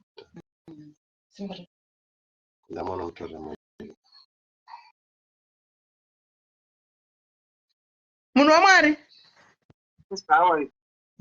kokurova muri sei ndiripo namba idzi dziridzo dzamuvanhu vanobata mune personal namba yangu munozati chika iyo inamba inye kuchei basa yeika yango ndangoti ngati vanhu vangoti batai ndipa live sorry vanhu vangoti batai apostle Shoni ndobva ndangoti apostle Shoni ndo namba yatakabuda ndobva ndangofona iyoyo ndobva ndangobata iyoyo saka hapana ari seko muzukuru wangu chiri kukura ka hanzo chakudhonza here tambo namaketera hapana ka aiwa zvakanakisa right hanzvadzi yangu ndauya on behalf of Diaries panapa we are knocking on people's doors today. We've got an issue at hand. Kana tikauya isusu hatiuyedu tichikumbira mari dzenandos ari muziya tinouya tichikumbira zvimwe zvinhu zvinenge zvichibatika pamberi apo. Tine hanzvadzi yatinayo panapa apa anogara kuBotswana akashutwa maoko ese ari 2 ndobva adambogwa maoko aya. Munhu ane mukadzi nemhuri nevana 2. Saka pakazve zvakatooma kuti akwanise kuraramisa mhuri nokuti unoraramisa mhuri sei asina maoko. Saka now plan iripo is to buy my artificial hands kuti akwanise kuti ashandire. Saka create a GoFundMe. But besides GoFundMe iri kuiswawo nevanhu nje tatima public figure edu mafundisi edu machichi timbonokawo vamwe hamuoni magofa tichitonoka chekuti mari yacho tiri kudiwa yakawanda kuti kurumidze kupusha because pari kudiwa something like about 30k US dollars. Saka tikutongoita saka tongoita tikangodai wotopota hakuna uyu tofona muna but so far so good ndo saka tauya uko pamuri. I see nyaya sisi. Saka how is it going? GoFund yacho if you want to push it and contribute or something like ndo zvandakufira ndokumunogona ngopa link moisawo something katimo. Okay, you can give me the link, then multiple details ukuthi kana chita with or something then share now. Iroro link iroro ndora munoisa mari yacho GoFund kuti zvite transparent zvinoita zvionekwe zvese kuti zvinobva ite mukatoisa mari ndoonekwa kuti maisa mari yakati ningi waisa mari yakati inotoonesa kuti zviite transparent muza nyaya dzemari dzinonetsa. Saka ida kuti zvinhu zvite zvite pachena ndatokukandira link ipapa panamba idzidzi muchariona. Alright, I think so. Aiwa maita basa nzadzi yangu mumhorosa muroora nemuzukuru wangu. Ndati mundomhorosera muroora wangu nemuzukuru wangu.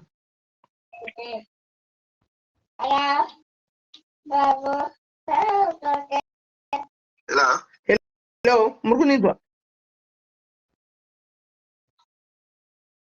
Hello, muri kuninzwa? Ndakunzwa. Ndati mundimhorosere muzukuru wangu uyo nemuroora. All right, I'll pass my greetings. Anditika, thank you, my brother. God bless. All right, sister. Okay.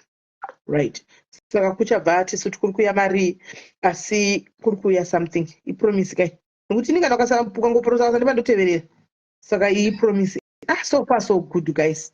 So far munhu wese wataitira hapana hatina guys. Munhu wese ari kungoti something. He? Munero panazvo simu zvafamba.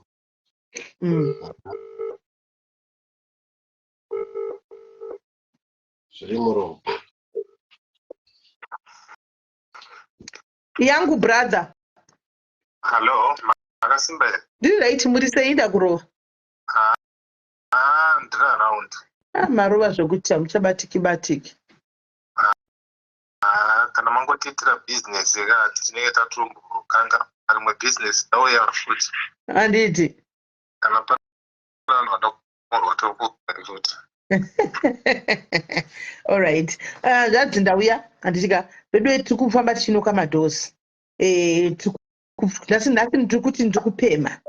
Tine kesi yatinayo panapa ndiri palife actually. Ndina hanzvadzi wandinavo panapa. Kana mambotidongorere kana kuti vanodongora handisi kuziva. Hanzvadzi ava vakashutwa maoko. Isari tune murungu wavanga vashandira vakuda mari yavo. Ndobva vashuta maoko isari tu. Pakazomuka kuchipatara vakamuka vasisina maoko ese agurwa. Saka havana maoko. Munhu ane mukadzi, munhu ane mhuri.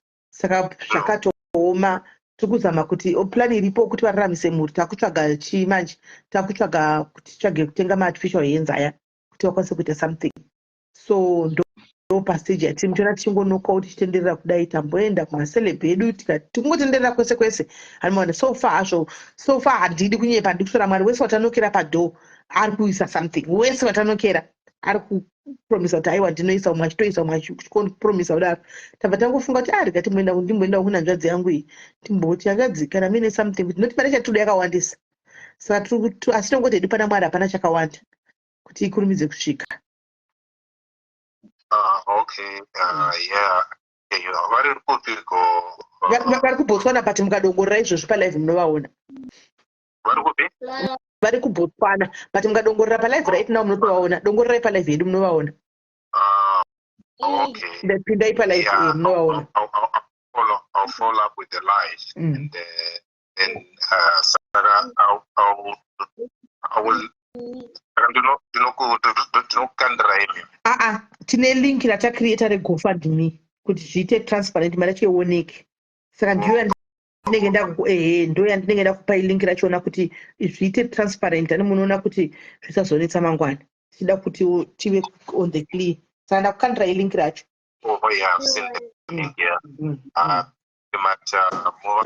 Mwari akuitire zvakanaka hanzvadzi yangu. God bless you. May God continue to assist her and hopefully she will heal and forgive and be able to take care of her family. Yeah, we'll try and assist. Thank you, my brother. May God bless you too. All right, thanks very much. Cheers. Bye-bye. Right. Or something. I don't know how much, but me knowing him, forgive. But I hope he is going to forgive vanhu vakamuita zvinhu zvakadai. Ndakatomforgiva kare ndakatogamuchira ndozviripo because pane mambo kuti unotongoona chero kusara wakagumbukira munhu kuzviremedza chigumbu ndiwo unotozvitambudza nechigumbu chero chiri nanongoregera rega Mwari wodzina naye chokwadi nekuti plus inina born again so handikwanisi kurevenja Mwari ndivo vachaita kujaja nyaya yacho saka ndakamuregerera hangu nekuti ndaitokwanisa kutomufonera pandaichinja mazita emvura nemagetsi kuti zvive to my names handi certificate kana uchipiwa certificate yetribal land zvese ndofanira kuchinjirwa to your names so ndaimufonera aicooperate so makapiwa mapepere ndakapiwa ndakangogadzirwa ndine passport yekuZimbabwe saka ndakagadzirwa chinonzi residence permit munomu icha expire 2027 ndo pakanzi paino expire 2027 ipapo ndenge ndasvitsa 10 years ndiri pamutemo ndichienda kuzotenderwa kuchino apply for chitupa kana passport yemuno. That's better. That's better that way. Really nice. My passport ndine murungu ana kana sendera mupenyu but haana sendera anobudisa pamvura kuti ndizochinja mvura kapa kuwater utilities kwaikwereta paakabva iye kwanga kune chikwereti che700 kula saka paakabva ndairamba ndichingomufona ndichimuudza kuti mvura ichazopedzisira avharwa achingoti ndichatsvaga mari ndokutumira mboni pavo nguva nditsvage mari kusvika mvura yazovharwa yakazovharwa yapa 1.8 murungu ndikazomufonera futi ndichimuudza kuti chiita hafu right ndiitewo hafu ndosora ndakagara kumamolziko ndichikumbira ndinowanawo chiita hafu ndiite hafu ndokuzotumira 700 ipapo achiona kuti mvura avhara murungu muna neutsinye but arikutovata hope chaidzo handizivi nekuti pakuhandla yadhiya aitoti kwaiye achinyora proposal to malawyers aitoti iye he find it hard but even family yake iri kutomudza kuti haina peace havakwanisi kurarama zvakanaka because of this issue saka anga achikumbira kuti ndiacceptewo uye ndimuregererewo akakanganisa aimira ndikudhurawo maoko iwayo tongobva tangoregererana unenge atova revenge manje kana adaro unenge atova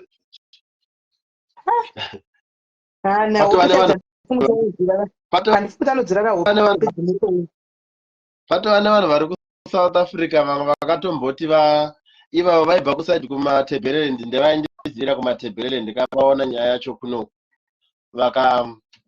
vakamboti orati tiri kuenda kuZimbabwe but tiri kuda kumbopfuura chikuvhizita touya tokutora toenda nayo kuchopisi tono kutengera guruza saka vauya manje vakandiona zvaya vakava kutoti hanzi haudi here kuti tiite revenge togona kuti tomutsvaga tongonomutora chete usiku ndikati anything chichangoitika paari obvious ndichangoita first suspect kuti munhu uya hama dzake paundo dzaita sedzari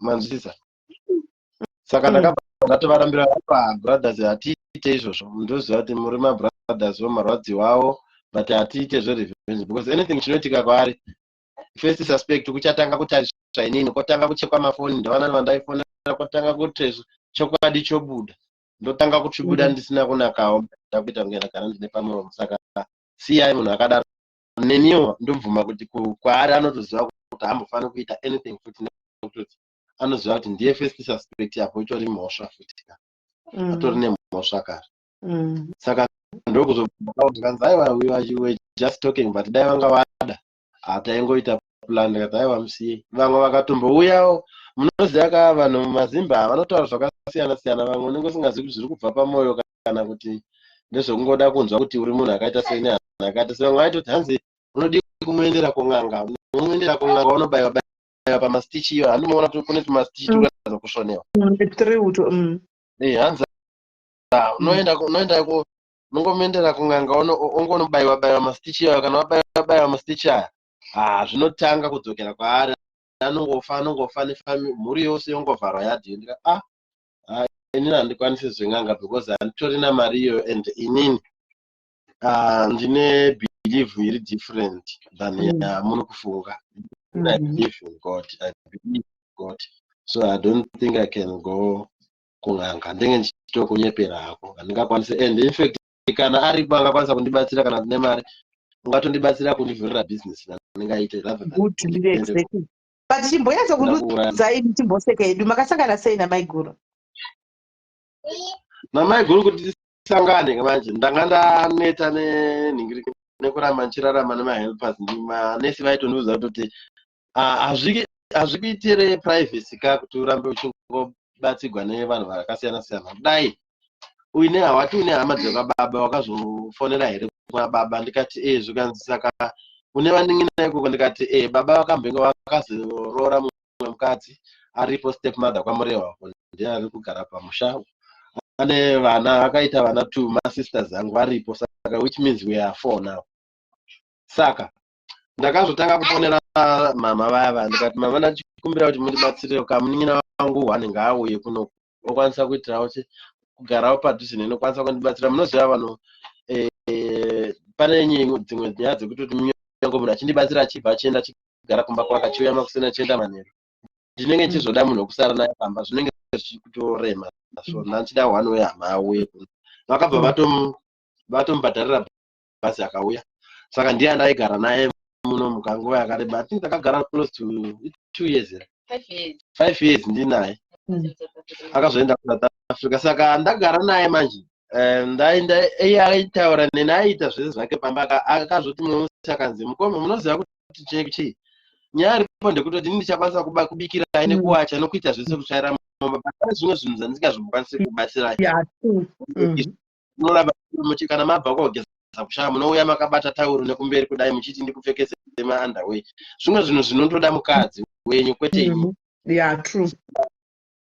ndikati saka zvinomaita sei vandiri kuona navana vacho kaunoziva unoona kuti drama ndambenge ndichidana navamwe vemutsvana vakandisiya nyaya vachita kuti nyaya haiperi havangagarire nyaya idzo zvari kumba kwavo vakaenda kumba kwavo ndakambosangana nevamwe vataisangana navo muno mumazimba vaiona kuti vaisaita serious unenge uchiona kuti havasi kutori kana vatsamwa vari kuda mari kana vatsamwa vachindisha kuti vaindiudza kuti uri rombe ndanga ndisati kazvabhadharwa nyaya dzakangorindirwa kumakoti saka vaituka zvituko zvese vachingoti haromberi harina kana chari nacho hapana chaachabuda nacho mufana uyu saka gara nemunhu akadaro kunonetsa ndakuenda ini saka iye akazoti but pari kuda tinamate mutsvage mukadzi saka ndakazopedzera ndikati mbondipa foni yako pane zvandikuda kutarisa kuWhatsApp kwako saka ndakatora foni yake aikagara padhuze neni taiscrolla tese kudai ndichiti ndiri kuda kuvhura mapicture ose evanhu vari paWhatsApp yako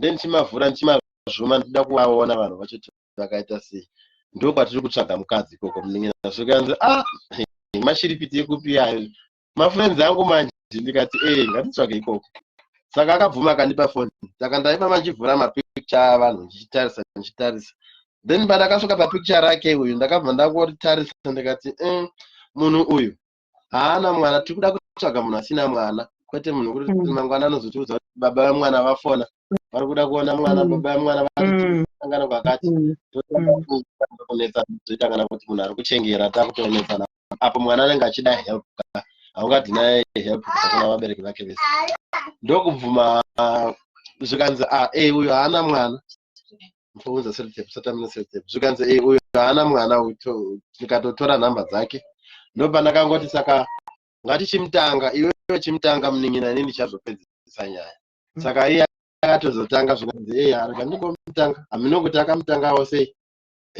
ngogara pasi kana mwana usanetseiwe ndopaakazotataura navo zvikanzi ndataura naye but ati zvoni ari kuda kuti ataure nemi plus munofanira kutaura nevabereki saka ndakazongotora foni ndikatanga kutaura namama vake my mother in law munhu wemweyawo akatombonamata nezvazvo hanzi vakapedza 3 days here vari goma vachinamata nezvazvo vakabatsirwa nevakuchechiwo zvikanzi aiwa siyai mwana aende kwakasununguka nekuti kutanga hanzi vaitoti zvone ndingangope munhu mwana wandisingazivi achingotaura nyaya kuti akashuda ndisingamuzivi ndichingomuona papikicha ndongopa munhu mwana wangu kwakachekereswa saka mweya wakazovatsanangurira wakavaudza kuti aiwa siyai mwana uyu aende ndochako kune upenyu hwake taona upenyu hwake uchizofamba ariko ndokuzobvuma alright mwana wangu saka anenge chirongai kuti anouya sei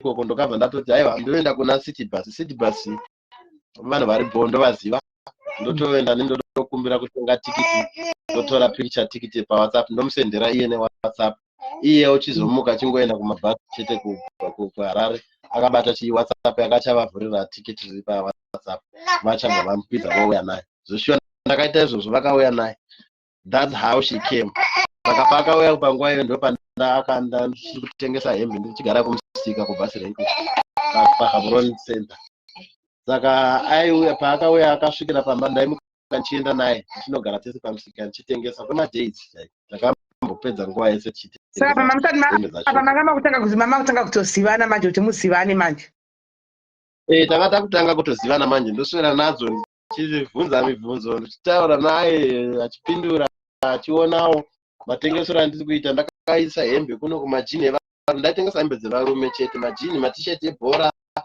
kuno ndakaisa makolabhokisi 2 emacoca-cola madragon mared boost mafanta orange any type of drink ndaitohodha but zvinhu ndaitosiisa kubhasi ndiko kune mastori muka anenge pakuchibhadhara 10 pula 10 rand idzo dzanga dzatodawo muchinda kaidzi idzo murora dzadzatodawo muchinda kaidzi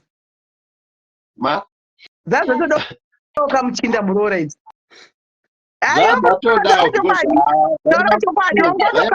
ongoona heditsamo ongotokabira takanga tawirirana kuti ndinodzokera kumitutu takanga tadzidzana first then November ndodzokera kuZimbabwe ngokuti ndakauya iri August saka ndakauya manje ndakazoti time kuti ndichidzokera manje ndatoni nhumbi yemukomana uyu kondodzadzandofanira kaidzi saka iwo wauya kuti mudzidzane handitika mukudzidzana uku ndobva watororohwanula kana ndiwe akatotanga kukumbira kuti handiti ndiye akatotanga ndiye akatanga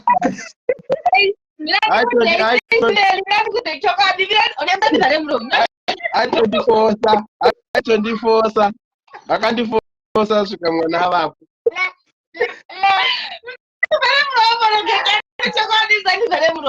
mafirst days ndaita zvechiwa but ivo vachiziva kuti munhu ari kunditya saka vakatanga kundi out vachinondidzikisa out kuti ndivajaire because zvanga zvisiri unongosvika uchikujairana nemunhu for the first time nekusvera kubasa kwatakaita tiri tese ndokutanga kujairana kaita but it was not easy ndozoti munhu vanorara pasi but hakuna pasi pokunara tikona tese pamubhedhi ndototedza kuti hamunopenga tikaona saka ivo vakatonyatso zvinotisa kuti pane something pamunhu nditange kuti andijaire first ndombomendisa out ndichinomutengera hembe ndichita sei ndokupedzera kwataka zvatoita pai asi Mwari soka vane maitiro ava vanoita ndobva zvatongokonekta kliki haiwa ndezvaMwari mamatongoklikika hani ndobva zvatoita wakudzokera kumusha kutodzidza kuimba kutodzidza munhu wako nenhumbu ndakazodzokera kumusha after 4 years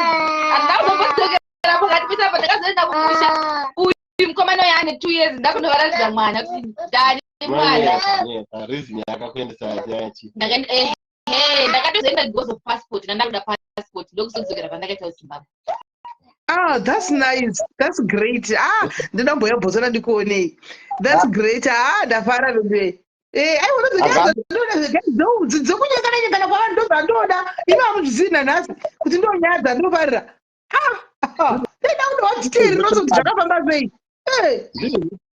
Ndizvo zvochokwadi ini ndakazva muti unofana kuti chienda kumusha noratidza vanhu mwana but the main reason wakuendera kunoita passport hauna mbobvira vamboita passport kamuupenyu zvikanzi ndikatora tichibata mari iyi enda ndinogadzira chii passport uchiona mwana membouzvinozvodzoka kuno saka akafamba vakadzoka takauya tikagara this year muna April yangu passport yanga expire kayanda ndinayo ndikaenda kuembassy ndikati ndivape passport vandibatsire kurinyowa zvikanzi aiwa nyaya iripo mukoma ndekuti papa takakugadzira passport emergency manga muchiri kurwara masimba ndosaka passport akagadzirwa negovernment Zimbabwe ikatumirwa ikauya muri kuno kuti takanga kutora mapikicha tikatumira zvinhu kuZimbabwe saka iko zvino passport makuti mana kuenda kumusha munorinywa passport kumusha muna chitupa ndikati handina chitupa zvikanzi nebirth certificate hakuna motofana kunotorerwa zvinhu zvese zvamunozvitora kumusha hamuna choice chingotsvagai mari muunganidze mari muenda kumusha ndobva ndakazotanga ndichingoita zvemusic izvozvi ndichifamba mamozi ndichingotora kuunganidza ndikaipa bajeti ikakwana tikaenda tikati ndokunorinyora here gift saka ndokunowana passport kwandakaisangana mubvunzo wakazonoroora here handisati ndaroora ndakangoendesa yetsvakirei kuno kuzoroora dini kuvana 2 here hanzvadzi yangu chichitsvaga kamari uchiroora mari kumunhukadzi aroori kwaaropedzi kuroorwa chero ukainisa 1000 chairo that's something chokwadi ndiyo nyaya dziri kuto tinofanira kuti tishande mari yacho ndozana ndichiti iye ndikawana maoko ndinogona kuti ndinotraba by all means ndichishanda naiye ndichatozongenda kuti tichifamba totengesa tose kana hembe titsvage mari yacho ndizvozvo I'm just praying kuti GoFundMe yenyu iti one day mbijana kudarikidza so that mosara nemari yekuti muitewo business then modi woenda unoroora mwana wavanhu zvakangonaka gift kuti urore mwana wavanhu kuti akafuma akakufira mangwana unotanga zvimwe nyaya unotanga zvimwe saka ita kuti ugadzise zvakanakawo mai vakewo vakakutrusta vasina mbokuona pai vakaunza mwana wavo vafarewo kuti aiwa ndakaroorerwa ndakabvisikawo something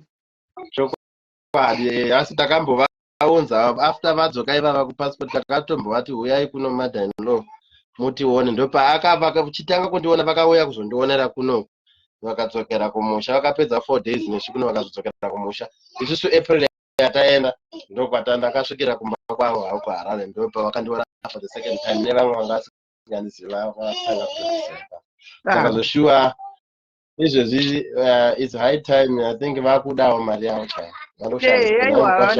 vakutodawo mari yavo plus newewo kuti zvikure manje unenge wane citizenship kuti zviite nyore kuti uzoshatawo nemukadzi wako awanewo citizenship zvinoda kuti uitewo zvinhu nekwara aiwa ndafana kuzivai saka guys regai ndikusiyei inini I'll make the follow up ndega handitika but keep on reminding me and apo neapo tirambe tichikanda ndichipusha this GoFund handitika ndichipusha GoFund plus ndichapinda mumainbox evanhu ndichinonokawo zvakare even ndiri ndega ndichapinda ndichinotsvagawo imimi GoFund link maanaro kwamunokwanisa kushare kwese muchipa vanhu ipai link kuti link taanaro mari yenyu munenge muchikwanisa kutoiona everyday mukatoenda kunovhura link paGoFund munotoona kuti mune mari handika munhu akatobvisa motoona kuti yawedzera ndiudza kuti ari kutanga achitarisa zvese angachiona zvese paWhatsApp palinki pacho izvozvo angachitoniudza izvozvo saka ndandichikumbira kubvunza sisimeri musati maenda right kune vaya munoziva vanhu vatifanane kamwe. Kune vaya vanofanira kukreta tunyanya kana kuti vanoda kutsvaga tunyanya vasingadi kuona chakanaka chiitika. Handi munoona GoFundMe yanga yavhurwa iya ndo mungatibatsirawo nepfungwa kuti ndodi ndongonyarara chete kana ndongozongovakumbira kuti ndanichikumbira kuti muchivhara yenyu GoFundMe iyoyo. ngava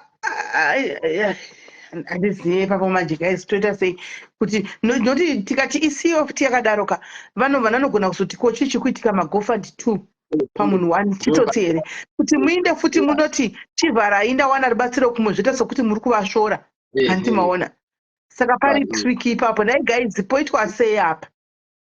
Aiwa asi inini ndandine pfungwa dzekuti nezviro ndakamboti ndichibvunza umwe wacho akanditi nyaya dzeGoFundMe dzika GoFundMe I think inonetsa vanhu havafambise vanhu havaise mari muGoFundMe apa vafambise link. Saka ndandichifunga kuti pamwe ndogona kupinda nestrategy iyoyo kuti inini zvandiri kufunga pana ndandichifunga kuti GoFundMe iyaya hapana vanhu vari kuisa mari saka ndandafunga kuti muchivhara henyu. Thank you nekubatsira kwamari. Alright, saka ngavavhare pasaita confusion chivhara iti manyenero saka nubu GoFundMe link iri vane mapeji avo guys ndokumbirawo mutore link guys inyaya iyi haisi yangu inyaya yedu tese andika torai link mukande kumapeji kwenyu handichatongoda kuona kuti GoFundMe iri kungoramba ichingofamba mari ichingobuda saka itai kuti muise ningikiri guys muise kumapeji kwenyu vane mapeji vese toraiwo link mukande kumapeji kwenyu handitika even $1 it will make a difference guys.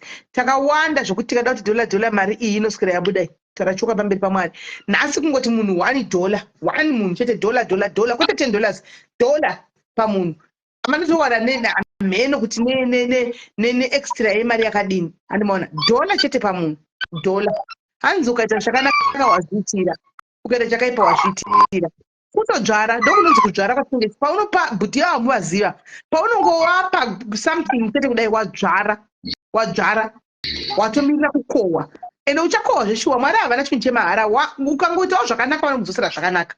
Hanzi link iri kupi iri rakapinwa apa link rakapinwa poposhi link rakapinwa apa iri ndo link racho iri saka ngatiitei zvakanaka guys ngatizviitirei zvakanaka let's unlock our doors and tikatega through people that we don't even know. Sometimes kuhama dzedu tinoitira zvakanaka pakupedzisira wamupa mari yakuenda nekunga kunoideketera kuti mari iyoyi andipai ishoma streki itai kuti asabate imwe akangobata itsvedze handimaona but sometimes kupa kune mufaro kupa kumunhu ausingazivi kuti total stranger kuti batsirikana handiona mari it will not go unnoticed mungati makazvisiva. God doesn't ignore that.